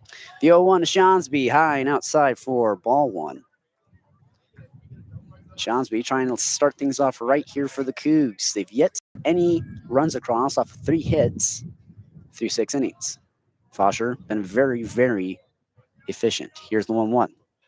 Swung on, foul, straight back off the chest plate of Harvey. Makes it a 1-2 count. Shonsby really behind on that pitch. 2-strike approach, pounds his chest, digs himself in. 2-strike hitting has been a plus for the Cougs all year. Let's see if Shonsby can get something done with 2 strikes. Here's the pitch. High for ball 2. Harvey had to stand all the way up to catch that one. Foster, when he's on, he's on. It's dangerous. Sometimes, and if the Cougs can really, keep a good eye and keep their eye right, sometimes that ball flies high, and you got to take advantage of that and not swing at those. So excellent work there. Good take. The 2-2 pitch is lifted. First base side in foul territory. Dobie drifts over underneath it, makes the catch for out number 1. It's a P3 to start out the 6th. And Ryan Shonsby unable to get on base for the Cougs. Second pop out of the day. Again, just going over the top of the ball, popping it up straight up, not getting quite what he wants. These Cougs they're getting lift on these balls, but they're not getting the offensive production they want. Absolutely not. Brings up Logan Johnstone, 3-hole hitter. 1 for 2 so far tonight. And this is a guy, when he's hot, he is hot. Had one game in New Mexico where he went 4 for 5. The 0-0. Breaking ball clips the outside corner for strike 1. Yeah, Johnstone went 7 of 12 in that series, played all 3 games. He was hot, and I think the momentum's continuing in this game, especially with that single in the previous at-bat, but 0-1, up and in. A little chin music for ball 1. Johnstone has to just kind of spin out of the way of it. This guy to pick things up if they really want to make a dent in this Nevada defense. The 1-1 Johnstone. Fastball, center cut, strike 2, taken all the way. And no doubt Johnstone is a spark plug for this Cougar team. When he's hot, when Max Hartman is hot, when those guys get hot together, then the rest of the Cougar bats are able to string some hits together, be able to put runs on the board. And so far, the Cougs haven't been able to get anything going yet. Here's the 1-2. Swung on and lined over to the shortstop ball, who plays on 1 hop, throws a first on 1 hop. Is it time? No! Safe. Logan Johnstone, a hustle infield single, his second tonight, and he is 2 for 3. Oh, baby. Yeah, he just flashed his speed there, and I think what was really the best thing about that single there is, the way he hit it in the air, it came in slowly, and it made it difficult for the shortstop to make a play on the ball. And then since it was so distant, had to make that throw. Ball popped up into the first baseman's glove, into Dobby's glove, but Johnson's speed is just too much. From ball, you get a ball, it's a little bit deep out there at shortstop. You got to kind of rush that throw a bit. So he uses the turf. He kind of tries to throw a little skip right into the glove of Dobie. But, of course, it was not in time. Johnstone, a really, really quick player. He's playing in center field. He wasn't able to get a ball out there that he maybe could have come in and played, but he'll end up not making a play on it. And we have a stoppage here. We'll see what the situation is. Yeah, we've been getting a lot of stoppage today for various things. Not sure what it could be on this one, but yeah, Ball's had some really tough hits to take care of today. You know, that first chopper up the middle, that got the first hit for the Cougs of the day. And then you got that nice drive up the middle as well. And then that play also to him as well, and Johnstone reaching on base. So, again, I'm not discounting Michael Ball's ability to play defense. His arm is solid. He's a good athlete, but he's had some tough ones today, and that's been the place where the Cougars have found their offensive production. So the stoppage will continue. We'll head to a break here. Nevada Wolfpack leading 1-0. The Cougs with Logan Johnson on first base with one out. You're listening to Cougar Baseball. Please stay with us. We will be right back very shortly.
So the previous play of Logan Johnstone safe at first base was under review. The umpires come back, and much to the fans here's chagrin, he is out. So it will be a 6-4 putout, as it brings up Will Cresswell up to the plate. 0 for 2 tonight. Yeah, that's not what Johnstone was looking for, nor the crowd. I mean, he made an excellent effort to the plate, but for as much as I was talking about Michael Ball, he made the play. Excellent work. Yo to Cresswell. Misses inside 4. Ball 1. Good take. Inside pitch. And Cresswell 0 for 2 tonight. He struck out back in the second. Popped out. Flew out in the fourth. See if he can't turn things around. Here's the 1-0. Swearing to bunt. Will he get it down? No, he fouls it straight back into the glove of Harvey. Evens up the count. 1 ball, 1 strike. Ideally, you have Johnstone on base, and then you get a guy like Will, hopefully maybe even driving a run. But without him on base and 2 outs, and a pitcher like Foster, it's going to be difficult. The 1-1 swung on and missed. Will Cresswell couldn't connect on it. Put about a hack and a half on that one. Makes it a 1 ball, 2 strike count.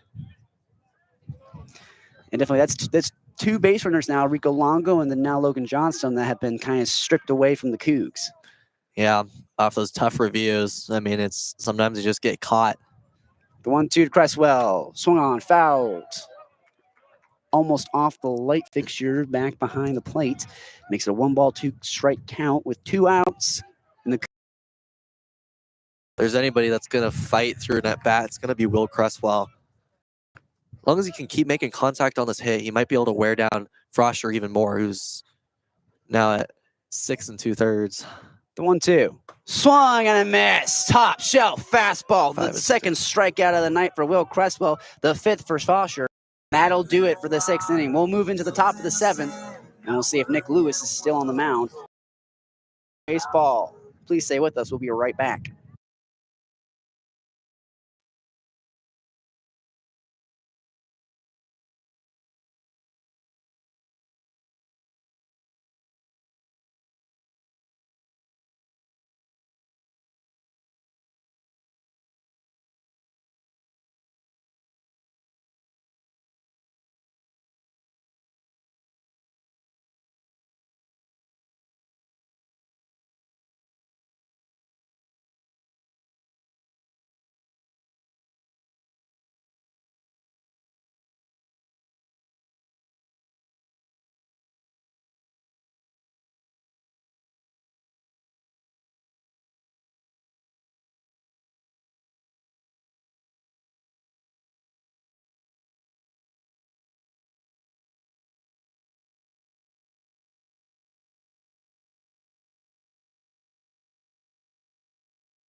All right, back here on the Palouse again, top of the 7th.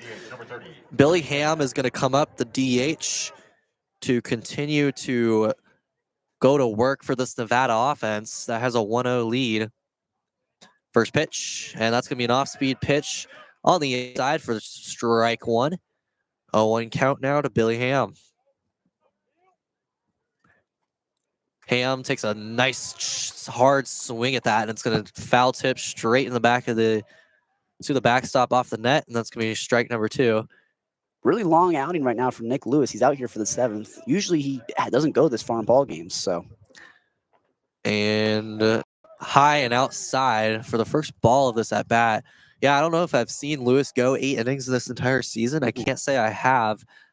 The longest outing for Lewis so far. Ooh, slow pitch, one hard.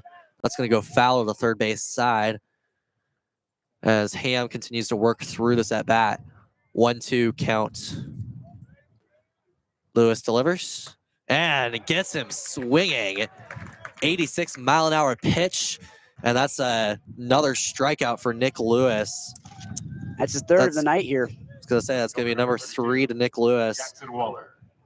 That's efficient too. I mean, didn't get too deep in that count. He's got to keep his pitch count low here. Because like we said, if Nick Lewis can go really far in this ball game, it'll help the Cougs out, not having to dip into their bullpen at all. Yeah, and Nick Lewis, even though he only has 3 strikeouts, he's been able to produce a lot of balls. That's going to be strike number 1 to Jackson Waller, the center fielder. He's been producing a lot of ground balls early in counts, which has really saved him. That ball's going to go wild. It bounces off the catcher, Will Cresswell. It's going to be a ball number 1. 1-1 count. Today's been a heck of a day for Nick Lewis. He just continues to solidify his spot as a second starter on this team, but start opening the series this time around as the ball goes outside for ball number 2. 85-mile-an-hour pitch, just missing on the outside. Waller looking to get something going, and that's going to be a strike. Nice 76-mile-an-hour pitch there. Just kind of dropped it in there. Evens up the counts for a chance to get it, and that's going to be into left field, as that's going to be a single for Waller. Waller now 1 for 3, and Number 8, Michael Ball. that gets a guy on base for the Wolfpack. And it's a second hit tonight there. He singled back in the 5th, and then he was the runner who had gotten called out at third because he missed third when he was coming home. So he would have been the second run for the Wolfpack, but ends up still being a 1-0 ball game. Yeah, you're right. He was 2 for 3. That's my apologies is that one. As we go to Michael Ball now, the shortstop, who's had a lot of action on the defensive side today. Ball had a double earlier in this game, the 3rd, ended up reaching, and that's going to be driven straight past third base, and the Wolfpack are going to send a guy to third. It's going to be close, but nope, he's going to slide in, and that's going to be a stand-up double there for Michael Ball. Excellent work. Brings them down. That's going to be 2 runners in scoring position now for Nevada. Back-to-back really good hits there from the Wolfpack. I mean, you pick up a single, kind of line in it, splitting third and short, and then you get a base hit there out of the reach of the diving Northrup. Longo, who's been having to run, having to get a lot of balls in, and just trying to do his job, trying to get out, trying to get that ball back in as quickly as you can. But second and third runners in scoring position for the Cougs. I mean, this is a really tight situation, and Nathan Choate's going to go to the bullpen here. Yep, Choate going to the mound. This is definitely the end of Nick Lewis's impressive night. Of course, now we're at the point where it's a little bit of a low light for Nick Lewis, but he's had an excellent game up until this point, despite giving up 8 hits, only a run so far, and Lewis is going to get a standing ovation. And we are going to go to a break as we warm up our. We'll be right back here on KUGR.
Taylor Holder. And Trevor Stowe, who's in relief of Nick Lewis, who had one earned run outing, 7.1 innings pitched, 7 1/3.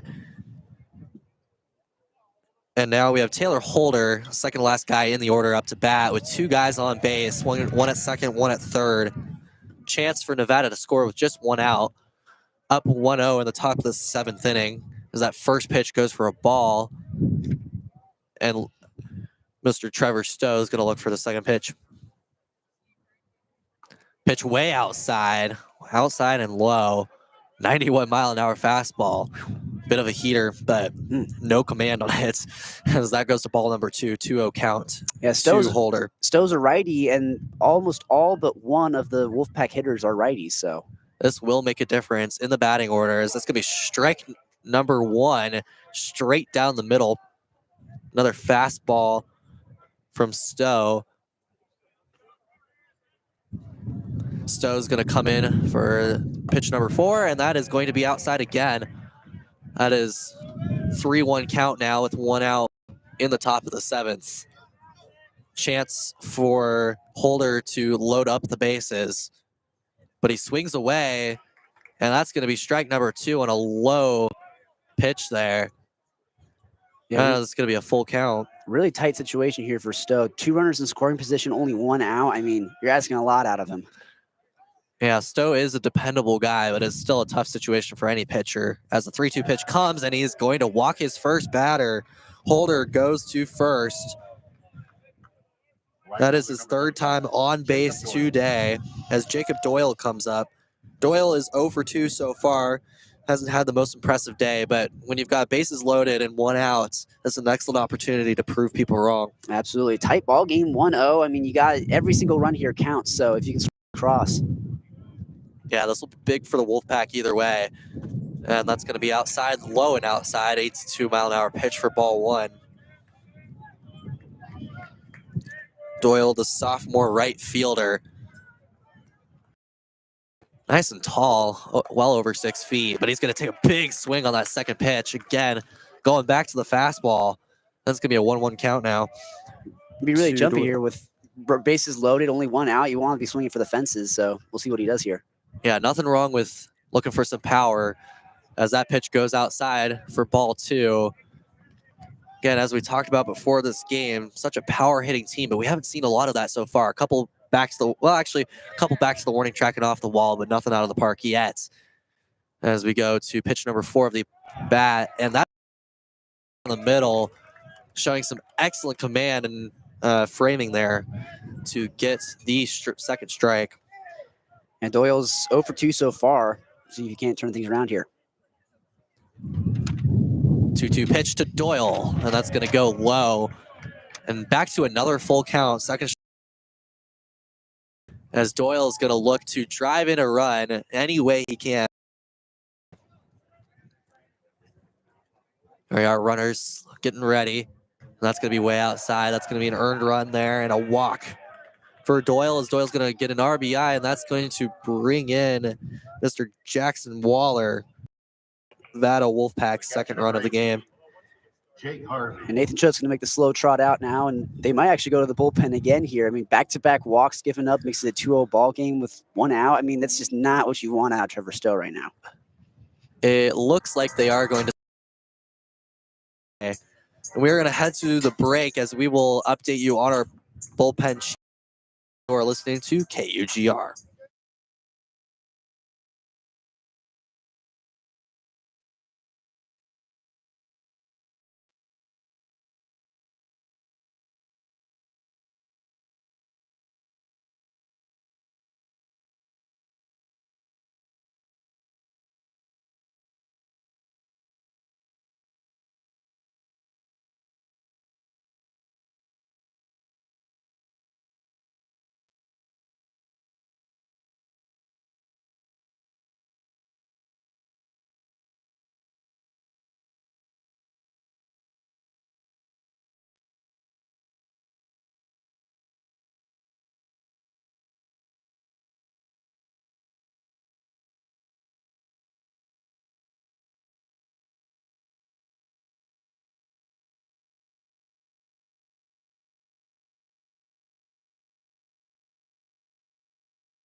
All right, we are back here with the second pitching change of the inning. Rylan Hayter is now on the mounds for the Cougs, a guy that tends to be in that closing position, but they're going to go to him early in the bottom of the seventh. A guy that you can't count on with a 2.52 ERA, but bases loaded is no easy situation. Oh, back to the top of the order to Jake Harvey, and his first pitch is going to be a strike. Came in nice and low and then popped right straight in. First pitch there for Hyder. Hyder comes in again, and that is going to be swung foul for strike number 2. 0-2 count now to Jake Harvey, who has been on point today. Hyder's got that submarine delivery, so he's basically kind of just scraping the ground. He's coming up to throw that. And that can be tough. A lineup full of righties, you can definitely throw him off. Harvey, the 6th batter of this inning, and he gets the strikeout. Gets him swinging hard, and an excellent pitch there by Rylan Hyder. Exactly what the Cougs needed in this situation. Oh, yeah, there's nothing more you can ask for from Rylan Hyder. I mean, bases loaded, 1 out, get a swinging strikeout, and then now 2 outs, ground ball here would end the inning. So, I mean, you or go for the ground out, but you've set yourself up here to get out of this inning. Yeah, now with 2 outs, he's giving himself some. Comes up to hit. And the first ball is going to go outside for ball 1. Junior Kwon out of Seoul, South Korea. Far from home out here on the Palouse. Very unfamiliar. Absolutely. And gets that 1-0 pitch. And just outside. That looks like a fairly decent pitch to me. But that's going to be ball number 2. So Rylan Hyder looks to, work himself back into this count. Kwon's in a good position with 2 balls. And he's going to take a hard swing, and that's going to go up the middle. That's going to drive in 1 run and make that 2 as the throw goes past third. That is an error. And he's going to send the runner home because the ball in the air to third base. And that is going to drive in a pair of runs for the Nevada Wolfpack.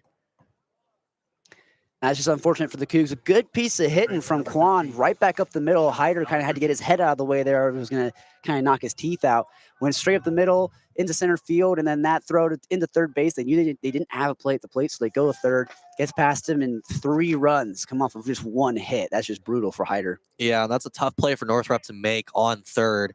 As we go to Yagamachi now for the 0-0 pitch, and that's going to be just snuck inside for strike number 1 on a 75-mile-an-hour breaking ball. 1 guy on third as the Wolfpack are now up 5-0 with 9 hits in total in the top of the 7th inning. 4 runs driven in this inning, and that's going to be a wild pitch. Runner's going to go for home. Creswell's going to make the play, and he is safe at the plate. Oh my goodness. That was close. I think Coach Cho is going to, does not look happy. Umps are going to review the play. That looks like an recovery there by Cresswell, getting the ball back to Hyder to make the play at the plate. But for now, runner is safe. Oh, man. You said a great play by Will Cresswell. I mean, it gets past him. He runs, tracks it down, slides, gets in his hand, flips to Rylan Hyder. I mean, he beats Kwon by about a mile. Kwon was trying to come home on that. Throw beat him by a lot, but Kwon kind of put move on. Kind of looked like he got his arm in there, but I think it's a good call there by Nathan Cho. He's going to challenge this play, so it's going to be under review. I think that's definitely a play that could 100% get overturned, and that could be the difference between a 5-0 ball game and a 4-0 ball game here in the top of the 7th. That looks like it was Doyle going for the base there. Anyway, that was. There was definitely every opportunity for that to go wrong, given the wild pitch. But it was an excellent recovery there by Will Cresswell. We'll see where the review comes back. We'll come back in just a moment as this call goes to the replay booth.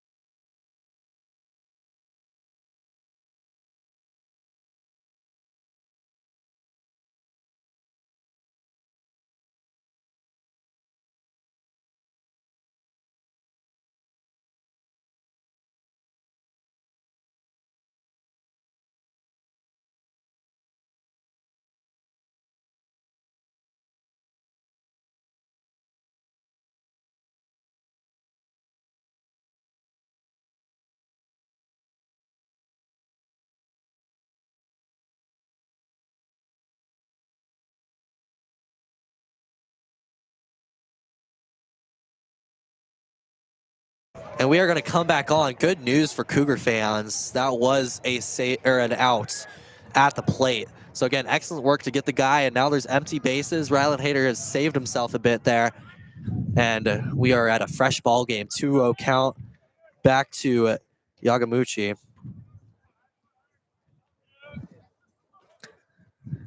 But still 5-0 ball game here, I believe, if they take that run off the board. Actually, looks like they upheld the call, so actually it'll be 6-0. Yes. Oh, well, excuse me on that one. They did uphold the call and give him the run, and that's going to be 4-pitch walk.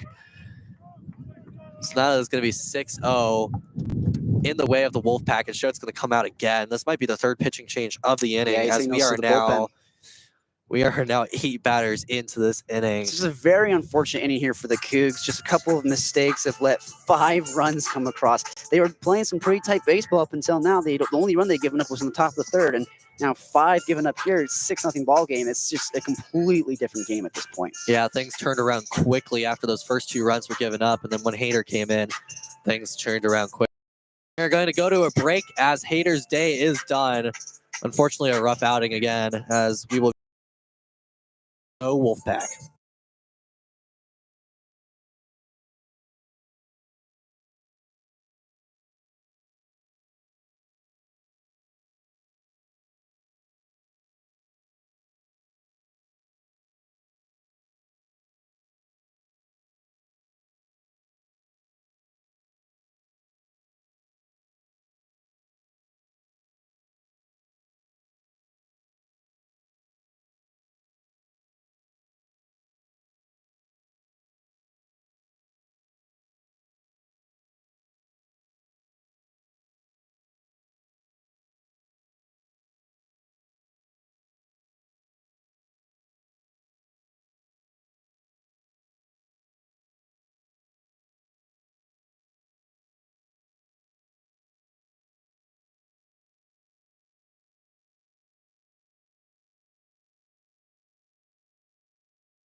All right, and we are back here with Bryce Chambers now in for the Cougs. Right-handed pitcher, junior out of Grand Prairie, Texas. Going to look to hopefully keep some runs off the board here and get out of this inning with 2 outs as Mr. Jace Doby comes up to bat. Getting wide there. And first pitch comes in, and then first pitch for Chambers is going to be a strike on the 88-mile-an-hour pitch. 0-1 count to Doby. Doby, the junior right-handed first baseman, Santa Clara, California. Ooh, pickoff attempts. Fire to first, but runner will stay safe. Should mention too, the Wolfpack is almost batted around here. So after Doby, it would be Billy Ham who led off the inning with a strikeout. So almost batting around. Yeah, and if Billy Ham can make some action happen, that's some redemption, and that's quite the inning. But pitch just outside, excuse me, and that's going to be ball number 1. 1-1 count to Doby. Doby's 1 for 3 so far tonight. Doby's first hit came in the second inning. Going to look to capitalize once again. Ball goes low and outside for ball number 2. 79-mile-an-hour off-speed pitch. Bryce Chambers, another right-hander out of the Cougs. After starting the lefty Nick Lewis, now they've just been nothing but right-handers. Pitch comes in, foul off the foot. Looks like it hurt a little bit, but he's going to recover just fine. Obviously, those hurt anytime they happen. He's got the leg guard on, so he can't complain too much. He's got padding on. He's going to continue to fight through this at bat as we go to 2-2. A strikeout here would be much needed and an absolute miracle for the Cougs at this point. He's going to swing hard, drive it toward the Cougar dugouts, and it's going to stay 2-2 with 2 outs. Almost took someone's head off there in the Cougar dugout. Yeah. And with this string of right-handers, you'd think with with these right-handers that they'd fare better against this right-handed heavy Nevada lineup, but it's just been all offense this entire inning, even with the string of right-handers that we've had. 2-2 pitch is going to be sent to third base. Northrup sends it to second. It's going to go high, no outs. And there's an error. It's wide. Runners are going to go to second and third, advancing on the error. And that is going to put 2 runners in scoring position once again. Not a pitching issue there, just a unfortunate play there by the infield. I mean, it was a smart play by Kyler Northrup. The shorter throw is to go to second base, but Luke Thiel just wasn't there to receive the throw. He has to kind of rush a little bit, get there, unable to tag second, so he tries to rush the throw to first, maybe get that out. That was never going to be in time, and it gets past Shonsby. So I mean, it just extends an already long inning for the Cougs to be even longer. And like you said, we're back up to Billy Ham. Nevada has done an entire lap around Bailey Brayton Field. Not back to the top of the order, but top of the order of the inning in a way. As we've got 2 runners in scoring position. 0-0 count to Billy Ham. First pitch, swung hard. That's going to pop up back foul for the first strike of the count. They're not updating the scoreboard right now. So we are actually at 1-1. That first pitch was a ball. I was a little confused. I didn't see the first pitch, so I was wondering what the count was. Umpire letting us know we are at a 1-1 count. Ball goes low, 78 mile an hour pitch. And now we are 2-1. Scoreboard back up to date. Thank goodness. Should note, too, that those runners on for Bryce Chambers won't be earned runs. It was an error off of Kyler Northrup, so.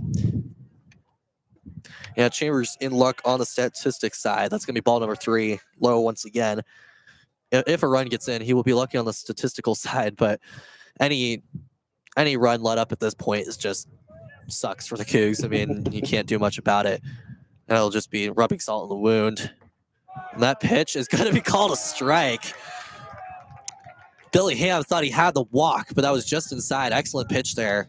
He was trying to sell it a little bit there, trying to, toss the bat out, start walking towards first base, just really trying to sell the call. Yeah, when you react that quickly, sometimes you think you can get the umpire thinking he saw something he didn't. And here's the full count pitch to Ham, who's going to chop it. Oh, and that's going to be an error. It bounces off. Ooh, maybe he gets it. Safe. That was a little bit of chaotic play there, as the runner's going to get home, and the runner is going to be safe at first as Ham just barely reaches.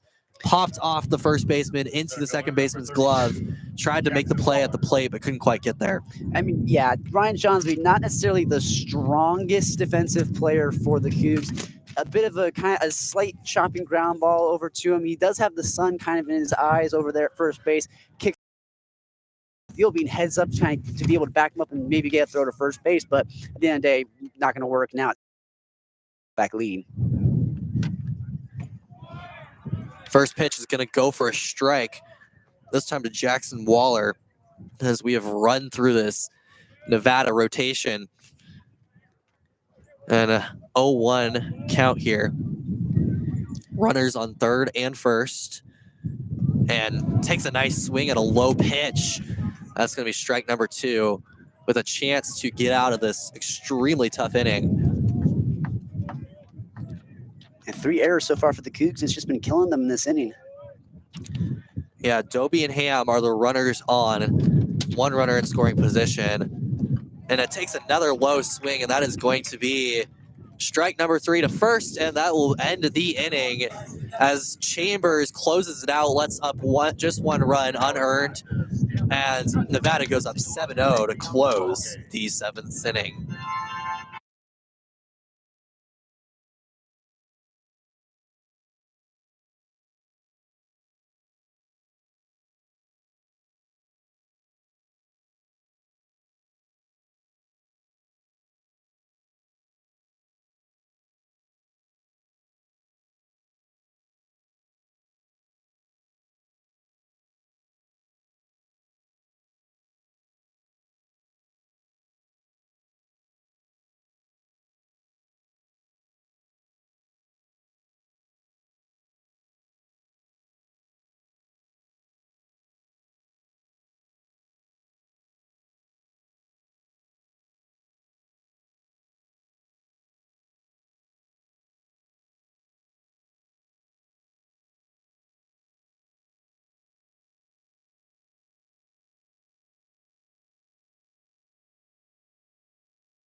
All right, we are back here for the bottom of the seventh after the seventh inning stretch. Ollie Obenauer is going to come back up.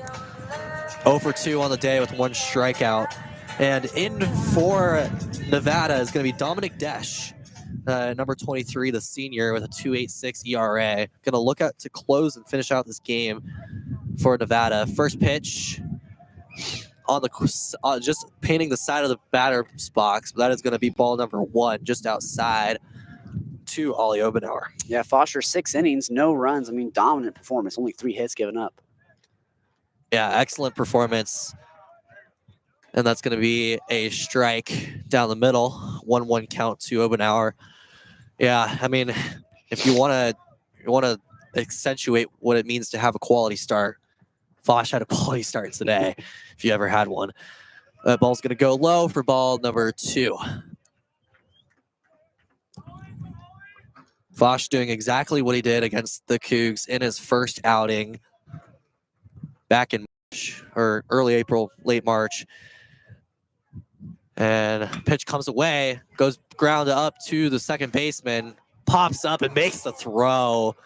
First baseman almost doing the splits there to get in the ball. But again, excellent play there from ball to Dobie. 6-3. That was a mirror image of the Derek Jeter throw. I mean, Quant drifts over to his right, plays it off the backhand, jumps in the air, throws. And it wasn't a weak throw. That was a bit of a bullet right to first base. I mean, Dobie had to stretch out a little bit to make the play, but still, that was just a beautiful defensive play from Quan to get the first out. Yeah, that time ball didn't have to make the play. That was Quan reaching over almost into the shortstop range, as we got Rico Longo up now. First pitch is going to be a ball. First pitch, a ball to Rico Longo. Longo was called for that, looked like an obstruction back in the 5th, which was a dagger and a blow to this Cougar offense. First strike to Longo. It was an excellent scoring opportunity after a double, but just got called back. Longo going to look to redeem himself here. 1-1 count. As Desch fires away, that's going to be fouled off the ground and towards the Cougar dugout for strike number 2. 1-2 count now. And Cougs just need a lifeline. In a game at one point they were only down by 1, kind of got broken open there in the 7th, and you need a guy like working things for you. The left fielder's been busy today on defense as the pitch comes away. Check swing. And that's going to be a strikeout. First of the day for Mr. Dasher. Two down, in the bottom of the 7th. And the fans here, Bailey and Brayton, did not like the call of home plate umpire. Kind of took it into his own hands, said that Rico Longo went around. A bit of a close call. I mean, definitely probably should have sent it down to one of the field umps, but he didn't. And so it'll be a strikeout. And now up to bat is going to be Luke Thiel, second baseman. First pitch away.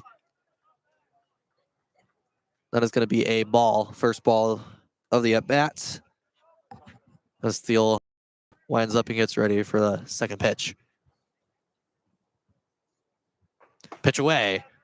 And that's going to be a strike. Just painting the inside corner of the batter's box. And that is going to be a 1-1 count.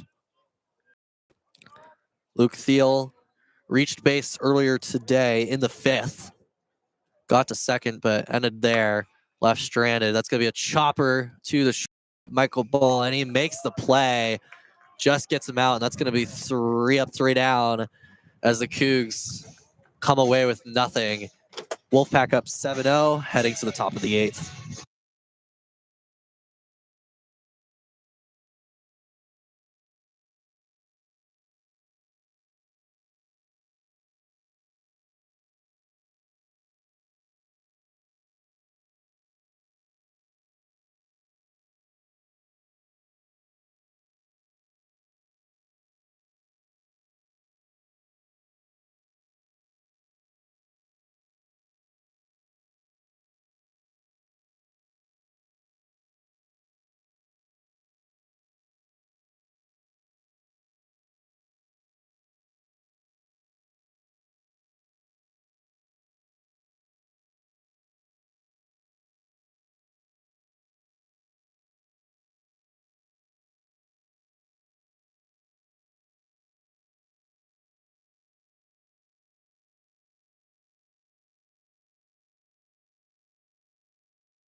All right, Michael Ball up to bat as we get to the top of the 8th inning. Nevada up 7-0 on this Cougar team that now has 4 errors attributed to its name. And Bryce Chambers, who struck out the last batter to get out of the pickle in the last inning, is going to fire away. First pitch, a strike. Breaking ball, 78 miles an hour. Michael Ball's got 2 doubles so far tonight. He's 2 for 3, so really hot at the plate. Yeah, baller. Ball is a baller. That is going to go to third, and that is going to be an out. Nice little pickup there by Northrup, and that is going to be the first out of the inning. Couple pitches and 1 out. I'd like to see a little efficiency there from Bryce Chambers. I mean, 7th inning was a little bit rough for the the Cougar pitching staff. That's what I was trying to say. They had to dip a little bit into a couple different relievers, and now it seems Bryce Chambers is starting to hit a bit of a groove. Absolutely. So now up to bat is Taylor Holder, the left fielder. That ball's going to go low for ball 1. Holder's also been on base a couple times today, including a triple back in the 5th inning. Ooh, and he gets hit hard by that pitch, 89-mile-an-hour pitch, straight to the back. That's going to send a Nevada player now to the first hit by pitch of the game for the Cougs. That's a tough one, too, for Bryce Chambers. Definitely just got away from him. Fastball, couldn't quite get it where he wanted it. He was trying to probably go inside with it, and then just slipped out of his hands. So, I mean, you never want to hit a guy, but and definitely not in a situation when you're down by 7. Yeah, I mean, clearly not intentional. I think at this point in the game, the Cougs are just always feeling like they're in a tough situation, feeling a little stressed, want to get out of Bailey Brayton. And that first pitch is going to go for a strike. Another off-speed pitch to Jacob Doyle, sophomore right-handed hitter. Second pitch for ball 1.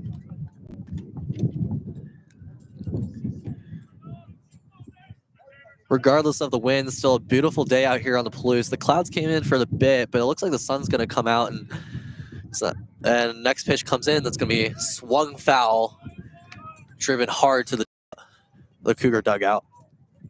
And Jacob Doyle, pardon me, ground into a double play, ground into a 3-3 put out, drew a walk. So, I mean, he's 0 for 2 so far. With the runner on, maybe get a hit here. Yeah, Doyle, I mean, he's at the bottom of the lineup for a reason. Runner sends, pitch. Oh, Cresswell way wide of the second baseman, and he's going to get all the way to third. Holder turns the hit by pitch into a 2-time stolen base there, advancing all the way to third. And he snags 180 feet there, goes from first to third with 1 out. I mean, he puts himself in scoring position here. Even a deep fly ball would score him here. Yeah, that was a wild throw by Cresswell. I don't think he was ready for that runner. Oh, 2-2 count, even to Doyle. Doyle takes a swing and cracks it up the middle, but that's going to be a nice play to first. Excellent work there by Gavin Roy to turn that play. It's going to score a runner for the Wolfpack, but still, that was a tough line drive grounder up to the second base gap, but made it work. You want to talk about the effort Gavin Roy puts in every single day. That's a ball that he could easily just let go into the outfield, but tracks it down, slides, makes a play, gets to his feet, makes a throw. Just an all-around just stud shortstop there, Gavin Roy. Now back up to the top of the order with Jake Harvey. That's going to go outside for ball 1. Yeah, it's all about limiting the damage at this point in the game. So even if you can get an out when the runner scores, that's huge for this Cougar team.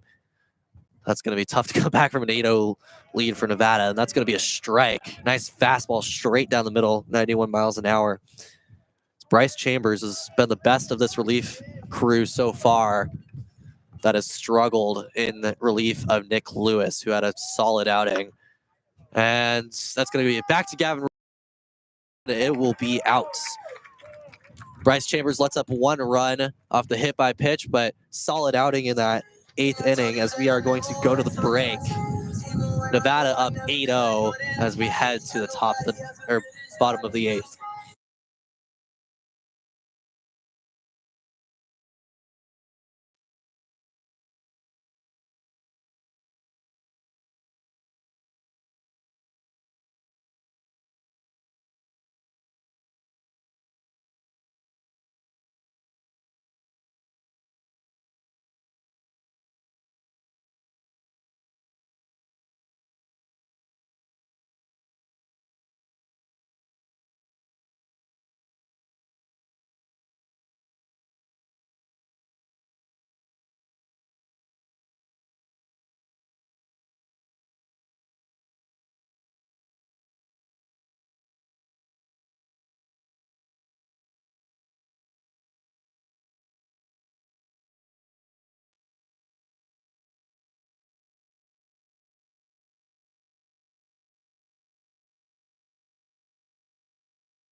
All right, again, back here on the sunny day in Pullman, Washington, as Griffin Myers will be, the DH will be up to bat next, and Dominic Desch remains on the mound after an efficient three up, three down, seventh inning.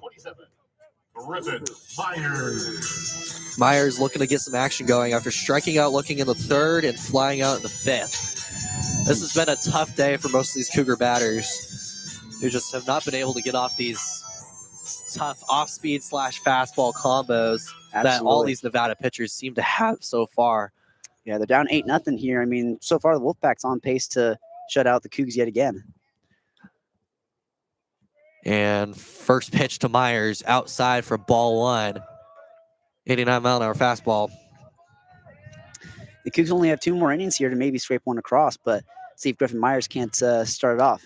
Yeah, I'm not going to rule out anything, but starting the inning off at the bottom of the order, and only having a couple innings left, it's going to be hard. Ooh, driven into right center, and as Doyle takes it, it was a deep ball and had some definitely had some speed to it, but still just couldn't get it past the outfielder. Not enough lift on it. Great piece, Griffin Myers. I mean, it was a good pitch to hit too. Got a really good barrel to it, but like they say, hit it where they're not, and Griffin Myers just hit it kind of right where Doyle could just drift over and make a play. Yeah, a little bit better spotting. You might have gotten a base hit there. As we head to Kyle Northrup at the bottom of the order now. Kyler Northrup, excuse me. And that first pitch is going to go for ball one. Northrup reached on a bunt earlier today and had a line out in the third. Second pitch away from Desch, and that is going to go low for ball number 2.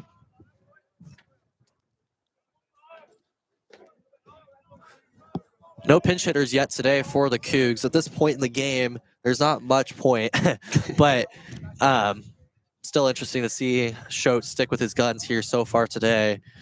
As third pitch comes in, and then, that's going to be a foul off the foot. It'll be the first strike of the count. Yeah, the Wolfpack, they've put up 8 runs off of only 9 hits so far. I mean, at the end of the day, the 5 errors out on the board there for the Cougs is part of the main reason why they put up 8 so far. Yep. Yeah, Lewis had a nice outing and gave up 6 hits, but only 1 run off that. Ooh, straight to the pitcher, but a sliding catch there. Runner's going to be safe at first. Second baseman made Quan, the second baseman there, made an excellent attempt at but that ground ball was just hard enough to reach.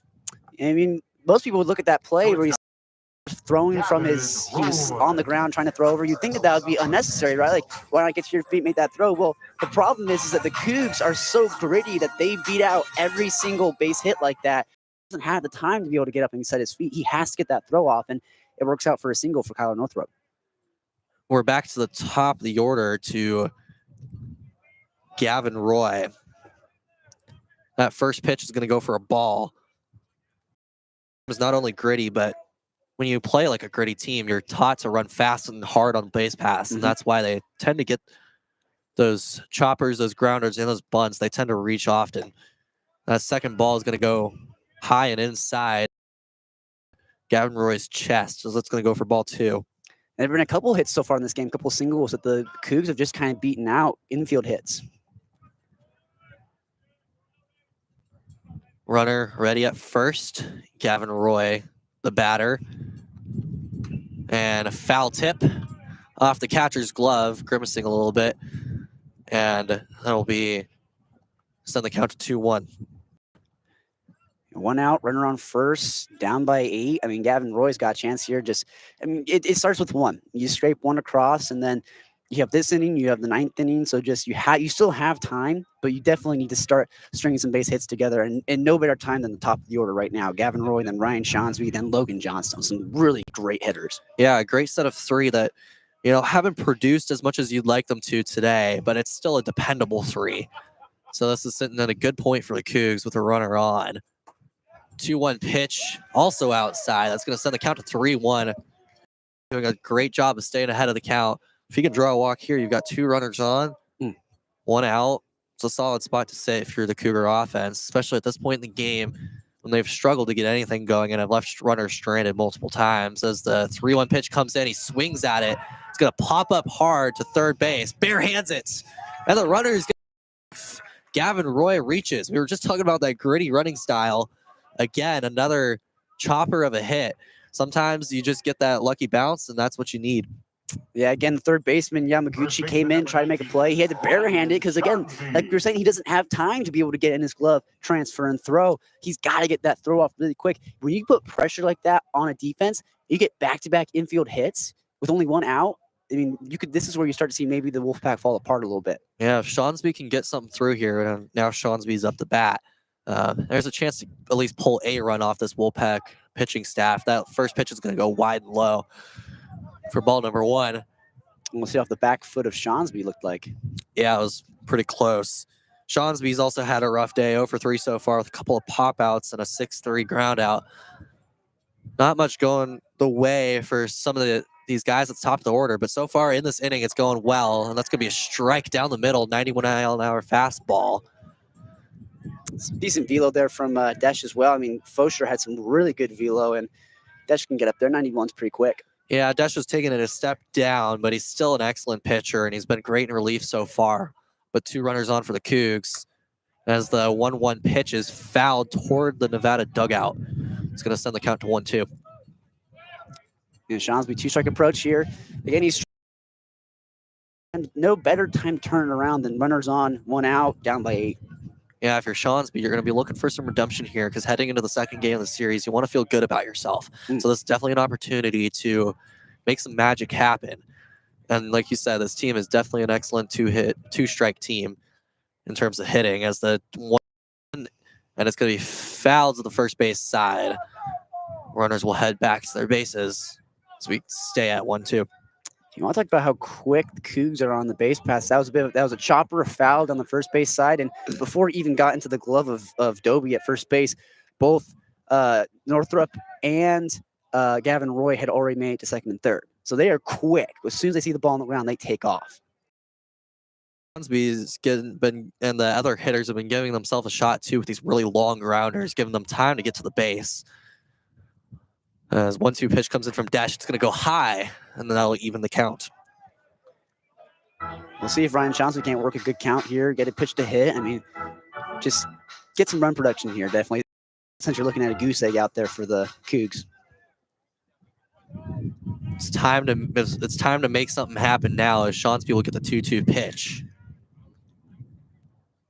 And he's going to crack it to right field. Runners will tag up as the fielder makes the catch.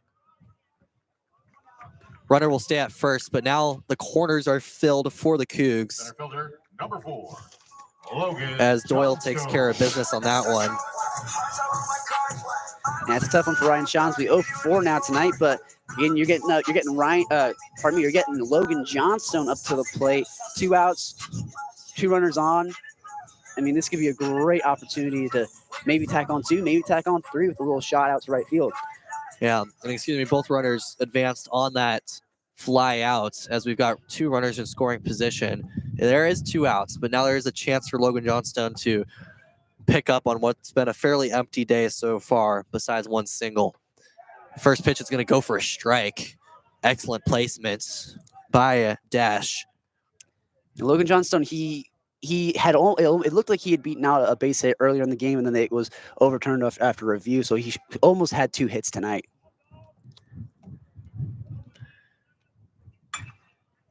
Fouled off for strike number 2.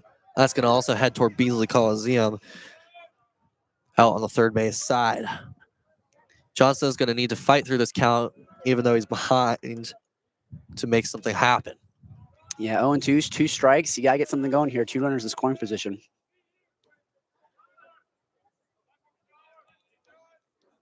The 0-2 pitch from Desch.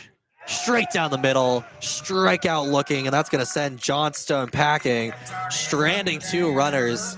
The Cougs remain empty once again. It has been a blowout of a match so far for the Wolfpack.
Well, it's 53 degrees here in Pullman, Washington, but you wouldn't know it. With the wind, it feels like it's 33. And the Cougs are heading into the top of the ninth. The second baseman, Quan, for the Wolfpack, will dig himself into the batter's box as the Wolfpack leads it 8-0 here. Bryce Chambers still on the mound for the Cougs, trying to close the door and get the Cougs back up to the plate. Quan was one of those 6 Wolfpack members to reach base in that 7th inning. First pitch is Quan, breaking ball inside corner for strike 1. Bryce Chambers just trying to get through this inning quickly. Here's the 0-1. Swung on, foul through his legs, and just out of play. Makes it an 0-2 count for Quan. Yeah, all in all, Chambers has had a solid outing so far. Yeah, entering his 3rd inning with not much let up so far. So out of all the relievers these Cougs have had. The 0-2 to Quan, misses low and inside for ball 1. Makes it a 1-ball, 2-strike count with no outs here in the top of the 9th and an 8-0 Wolfpack lead. Out of all the relievers, he's been the most consistent so far. 1-2 to Quan. Low and in the dirt for ball 2. Bryce Chambers going to back-to-back breaking balls there, trying to get Quan to chase, but Quan's showing some good plate discipline. Works himself a 2-2 count. Chambers from the windup. Here's the pitch. Swung on, grounded over the third base. Northrup plays it in foul ground. It's a foul ball. Count remains 2 balls, 2 strikes for Quan, who's been playing a really solid second base right now for the Wolfpack. He had a couple of really clutch plays. He had a Derek Jeter-esque jumping throw to first, and he's been getting it done at the plate. He had a double back in the 7th, which drove in 3 runs. Bryce Chambers winds and delivers the 2-2. Low outside, ball 3, fills it up. 3 balls, 2 strikes for Quan. Yeah, if you want to talk about this Nevada offense, they've also been excellent defensively in the middle infield. That ball-Quan combo is quite impressive. The 3-2 to Quan, swung on and missed. Bryce Chambers picks up his 2nd strikeout of the night to start out the top of the 9th. And Quan goes down swinging. Again, a very necessary thing for this Cougars pitching staff that has just struggled to get strikeouts all day. But Chambers has been a solid, calming presence so far in his time on the mound. Brings up the third baseman, Sean Yamaguchi, who had to barehand a ball over to him last inning and make a rush throw, which ended up being an infield single. First pitch, Yamaguchi misses outside and low for ball 1. Bryce Chambers falls behind. 1 out here in the top of the 9th. Wolfpack leading 8-0 over the Cougs. Chambers winds and delivers. Swung on, fouled, straight back, and well out of play. It'll be interesting to see how Yamaguchi approaches this at bat. He's had a back-to-back walks. Definitely seen great discipline from the Hawaiian native today. 500 on base percentage, but 0 for 0 at the plate. Here's the 1-1. Breaking ball over the heart of the plate for strike 2. Actually, I should say Yamaguchi is 0 for 2. He grounded out twice. If he would be 0 for 0 if he'd only drawn walks, is what I was thinking of. He's been about a net neutral today at the plate. 1-2 to Yamaguchi. Swung on, chopped over to third base. Out of the reach of Northrup, foul. Count remains 1 ball, 2 strikes. Northrup, it's back-to-back times now where he's had a foul ball over to him where he's not sure if he needs to make a play on it.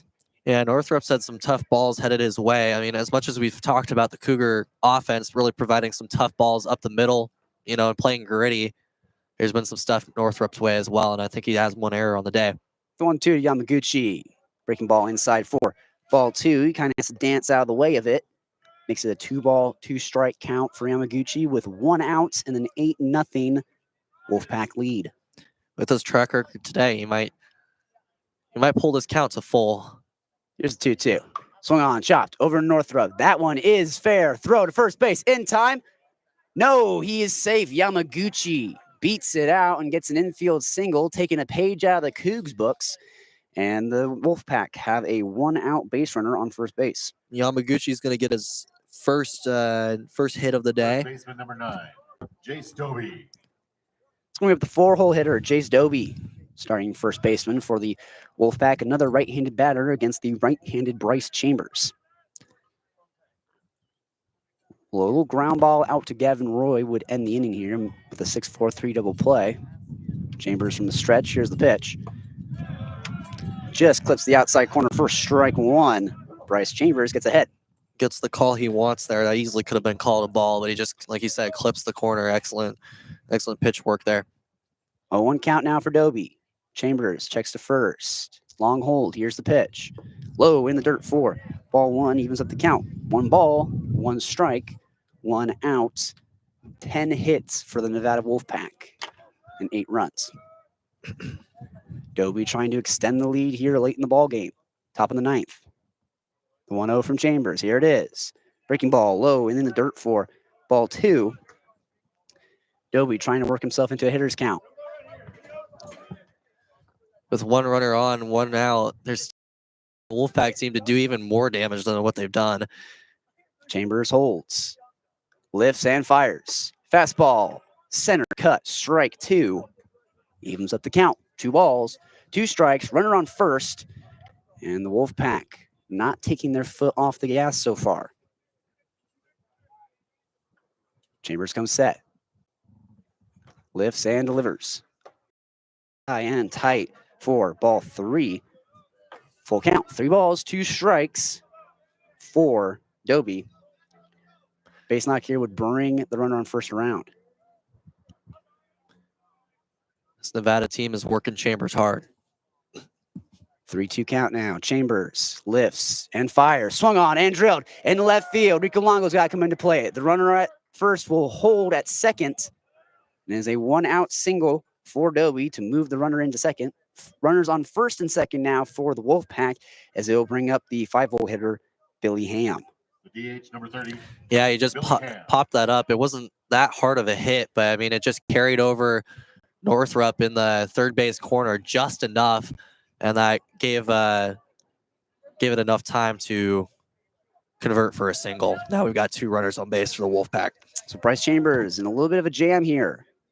Here's the 0-0 to Billy Ham. Swung on, chopped, first base side foul. So it'll be an 0-1 count for Billy Ham.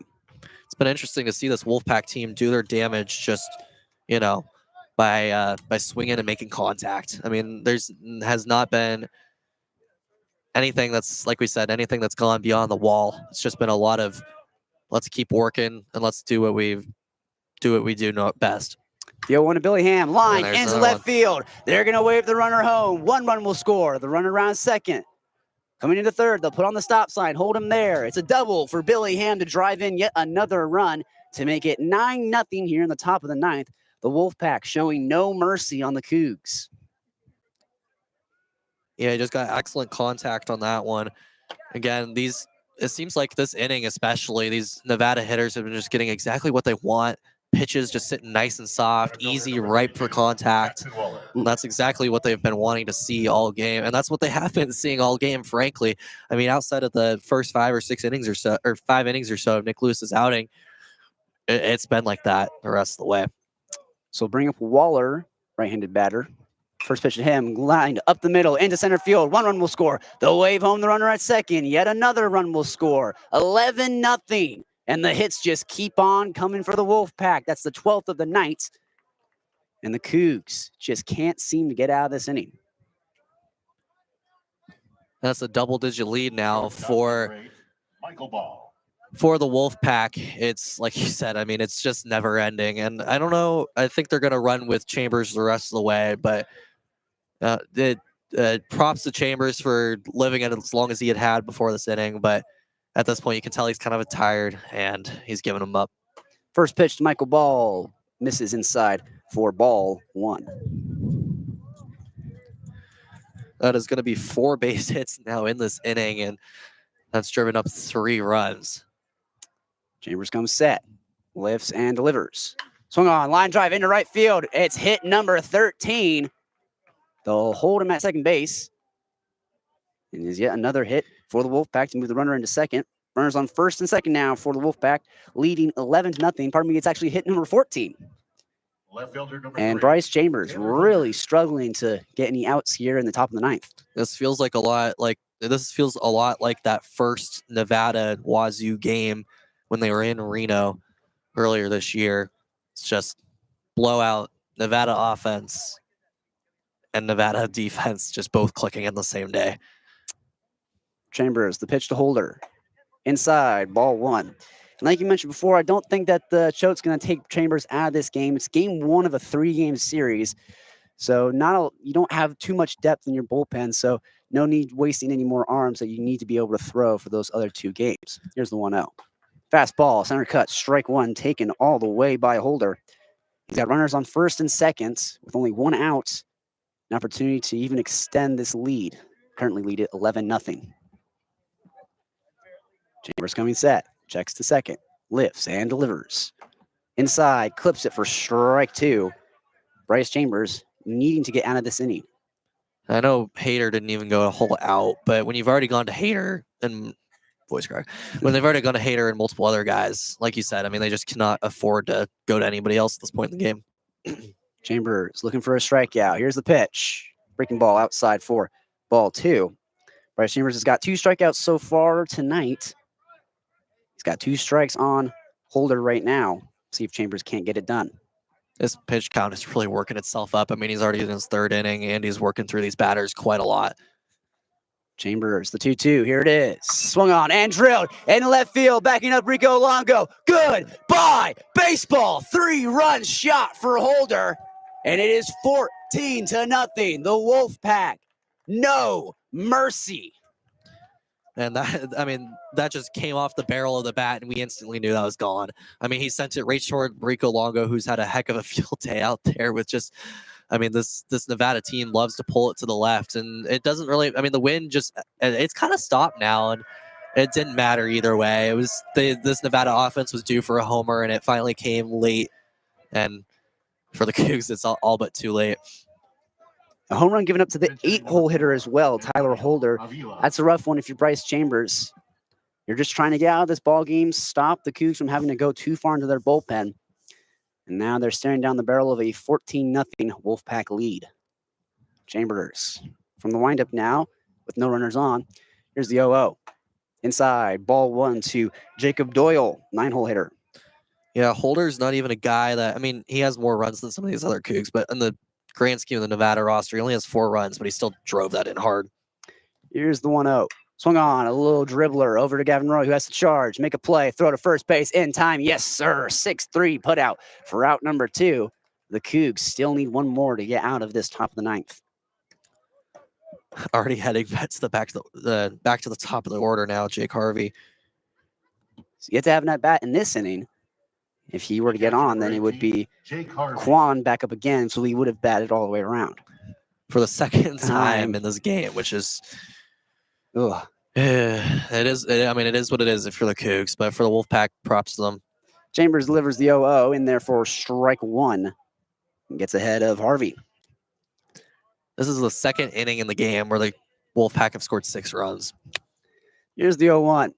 Inside, almost clips him on the hip for ball 1. 1 ball, 1 strike, 2 outs here in the top of the 9th. 6 runs put up by the Nevada Wolfpack. 14-0. Chambers winds and fires. Hits him off the elbow. And Harvey crouches down on home plate. Definitely stung. Slow walk over to first base. And Bryce Chambers really struggling right now. Yeah, I was going to say, I think Schote's going to come out. I mean, he was itching. I didn't really see anybody warmed up at the bullpen, but I'm at a certain point with the way Chambers is playing, you just got to take him out. You can't run this guy up to 40, 50 pitch. I mean, it was too much. Absolutely. Ryan Choate's going to come out. They're going to make a call down to the pen, so it'll be a pitching change. That'll be it for Bryce Chambers. Nevada Wolfpack put up 6 so far here in the top of the 9th. We're still not out of it. 14-0, Nevada leads. We'll be right back listening to Cougar Baseball on KUGR. Please stay tuned. We'll be right back.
So it's the so far for the Cougs. It's going to be right-hander Emerson Fleck coming in to relieve Bryce Chambers. Up until the 9th inning, was having a pretty good performance in relief. Was able to come in and shut the door a little bit on the Wolfpack, but ends up giving up a 6 spots in the top of the 9th. And Emerson Fleck, with 2 outs, just needs to get 1 more to push it to the bottom of the 9th. Yeah, in theory, there's no pressure right now. There's nobody on base. Your back already hit this inning and struck out. Like, just get the job done at this point. That's what Schote's looking for, and that's why. It's unfortunate he had to reach to the bullpen, but here we are again. The Wolfpack are actually going to have a pinch hitter come in for Quan, Donovan Ratfield. So we'll see what he can do here with 2 outs and a runner on first base. Fleck comes set from the stretch. Here's the pitch. Fastball low for ball 1. And Ratfield gets ahead here. 1-0. There's actually 1 runner on, but still, in this situation, you just focus on getting this batter punched out. Absolutely. Here's the 1-0 from Fleck. On foul to Chopper down the right field side. Bounces over the fence, hits off the concession stand. Almost off of the counter where you pay for your stuff. That was just kind of a low ground ball. Evens up the count. 1 ball, 1 strike. Fleck trying to get out of this inning. Here's the pitch. Swung on, grounded up the middle to Gavin Roy, who has to lay out. Ooh. Can't make the play. The runner will hold at second base. Johnstone will get it in. But it's another base hit for the Wolfpack. Their 16th hit of the night. And like we said, they are not taking their foot off the gas pedal here. That's not even something I'd expect Gavin Roy to get. It was just a well-hit single that was meant to go up the middle. Again, this Nevada team just keeps finding a way. Brings up Sean Yamaguchi, who singled earlier in this inning. Not earlier in this game, earlier in this inning. That's telling you something when you say that. Ugh. Fleck with runners on first and second. 2 outs. Can he get out of the inning? Here's the 0-0. Low in the dirt for ball 1. Back-to-back batters now he's fallen behind on. This has been a rough day for a Cougar team that tends to play well on its home turf. And we were speculating that might help them out against a tough team like Nevada, but here we are down 14 runs. Here's the 1-0. Low for ball 2. I definitely think that the low attendance today for this game, a Thursday game, bit of a weird day to have a baseball game. Not that many people were able to show up for this game. Definitely does not help the Cougs out. Not a ton of support from their fans here today. Yeah, during that San Jose State series, we saw that record high since 2015. 2-0 pitch, misses outside for 3-0. It's 3 straight balls from Emerson Fleck. And now we'll see if Yamaguchi has the green light. Yeah, we saw a record high since 2015, and I think that definitely made a difference. You're totally right, but today it's a few hundred fans. At best, maybe nearing 1,000. Stark contrast. Here's the 3-0. Fastball, center cut, misses for ball 4, and Yamaguchi finds himself on board yet again. Bases loaded, 2 outs, and it's going to bring up Jace Doby. First baseman number 9. Bases loaded once again. I don't know how many times that's happened in this inning already, but absolutely, we are at the point where there are too many times to count. Similar to Yamaguchi, Doby singled earlier in this inning. So he's facing Emerson Fleck for the first time. Here's the 0-0. Inside, ball 1. Emerson Fleck just trying to get out of this inning. 2 outs, a ground ball would do it.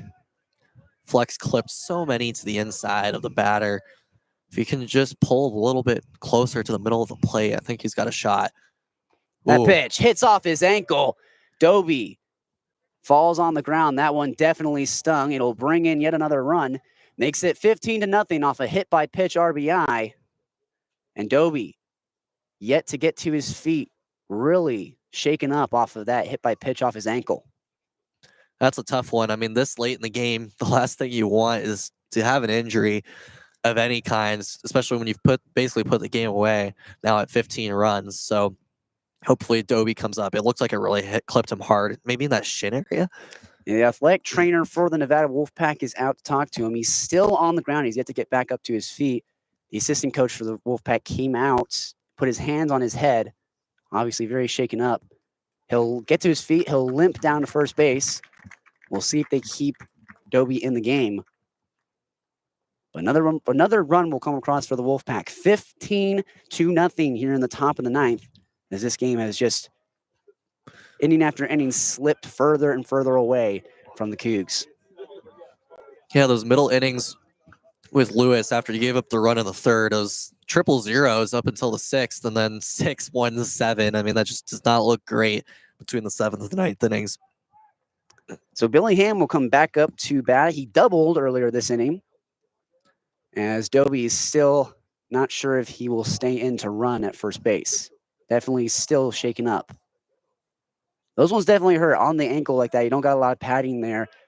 You get hit on the funny bone a little bit. It's a little bit hard to be able to still stand. A little surprised they're not pinch running for him, especially at this point in the game. But looks like they are going to make they're going to make a substitution.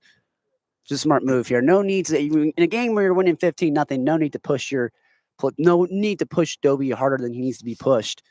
In a game where most of the fans here at Belly and Brayton have made their way to the exits. But the fans who have stayed here are true Coug fans, wanting to see it all the way to the bottom of the ninth. Yeah, even when you're down 15 runs, I guess you're just enjoying a beautiful day of sunshine. I mean, sun's starting to go down, but it's still around. How can you hate baseball here on the Palouse? Nothing bad about it. Here's the 0-0 to Billy Ham. Fastball, center cut, strike one, and Emerson Fleck. Can he get himself back into a groove here? Only needs one out here to get out of this inning. 0-1 count now for Billy Ham. Trying to drive in some more runs. Here's the pitch. Breaking ball, misses outside 4. Ball 2. Ball 1, pardon me. Pretty sure I can count. 1 ball, 1 strike, like 2 that. outs. I am a comms major. It's a little hard. Yeah, we don't worry about math. 1-1 count for Billy Ham. Here's a pitch. Swung on, drilled into right field, backing up. That ball is gone. Grand slam. Billy Ham. Can you believe it? 19-0. The Wolfpack refuse to stop scoring runs. Yeah, I'm kind of speechless. I don't even know what to say. I mean, that was a ham of a slam, if you want to say it, right? I mean, that was just putting Thanksgiving dinner on a plate, making it super easy. Drizzled some honey on that bat and just slammed it out to the right field side.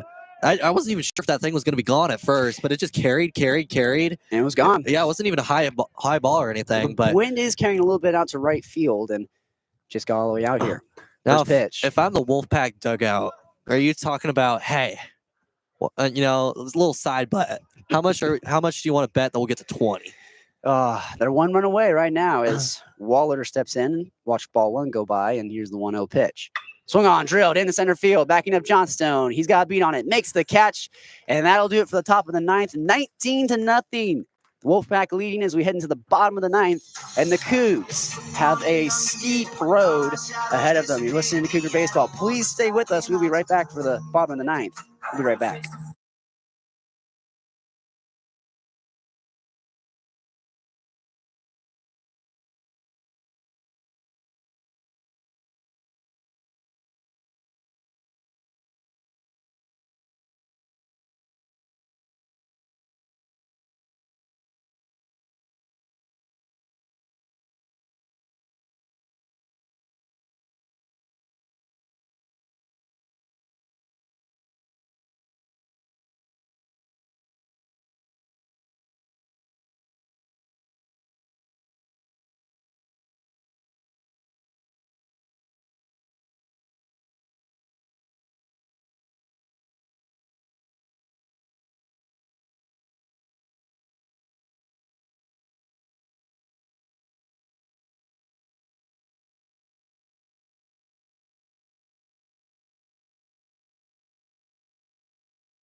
So the Wolfpack will go to the bullpen and bring in right-hander Ryan Oakes to close things out here in the bottom of the ninth, as he'll bring up Will Cresswell.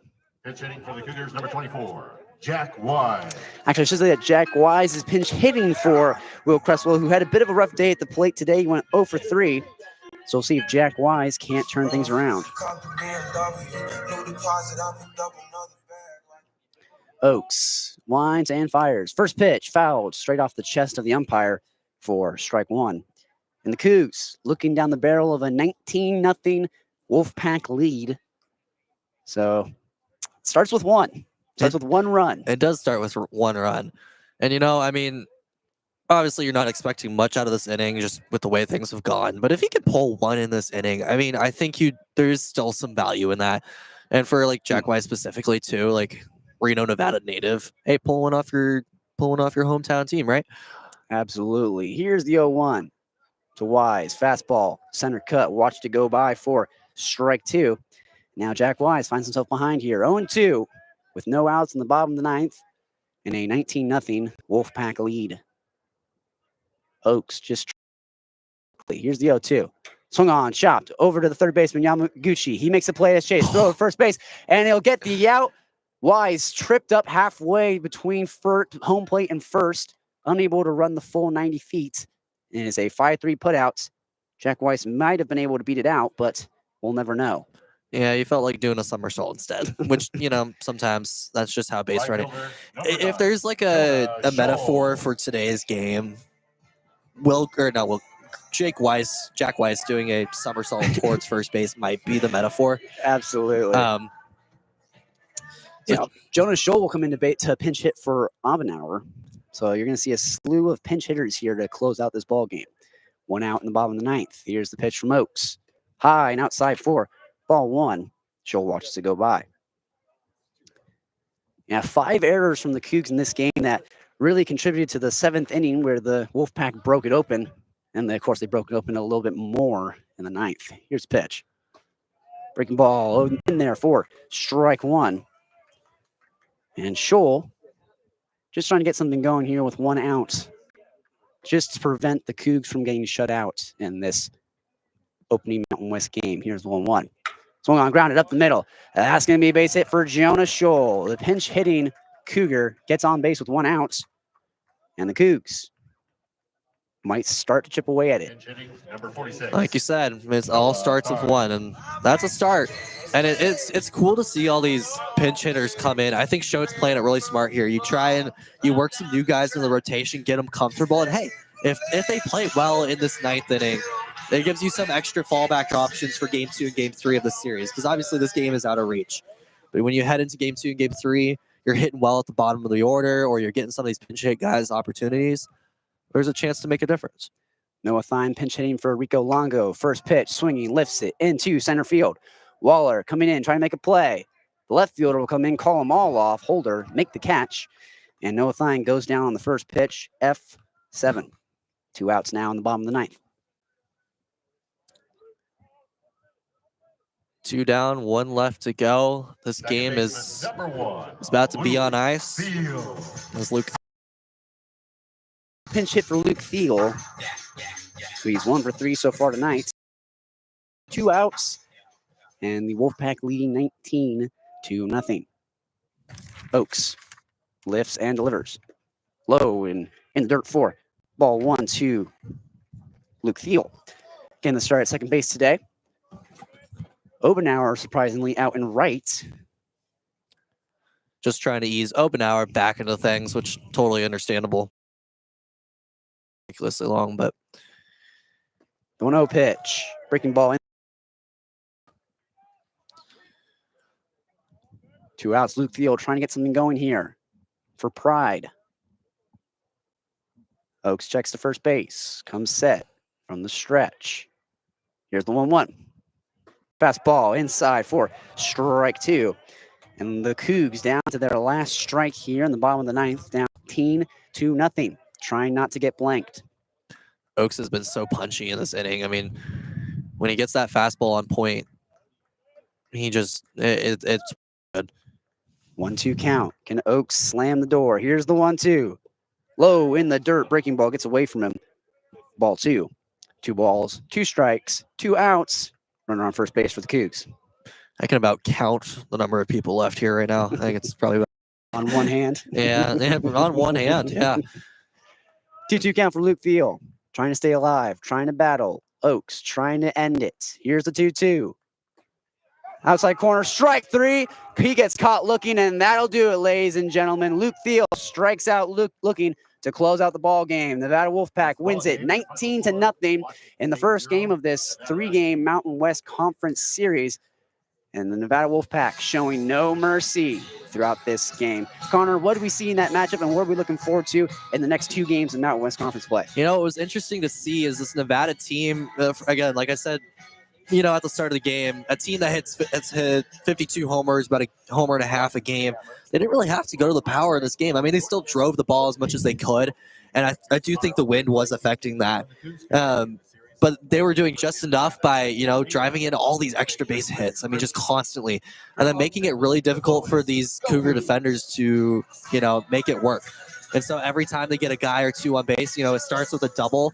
Then they, you know, they work through a count, get a hit by pitch, get a walk. Now all of a sudden you got 2 guys on base, and then they drive a really tough single the other way. It's just their contact on almost all their hits was excellent today. Absolutely. I mean, 17 hits for the Wolfpack, and there were 5 errors from the Cougs.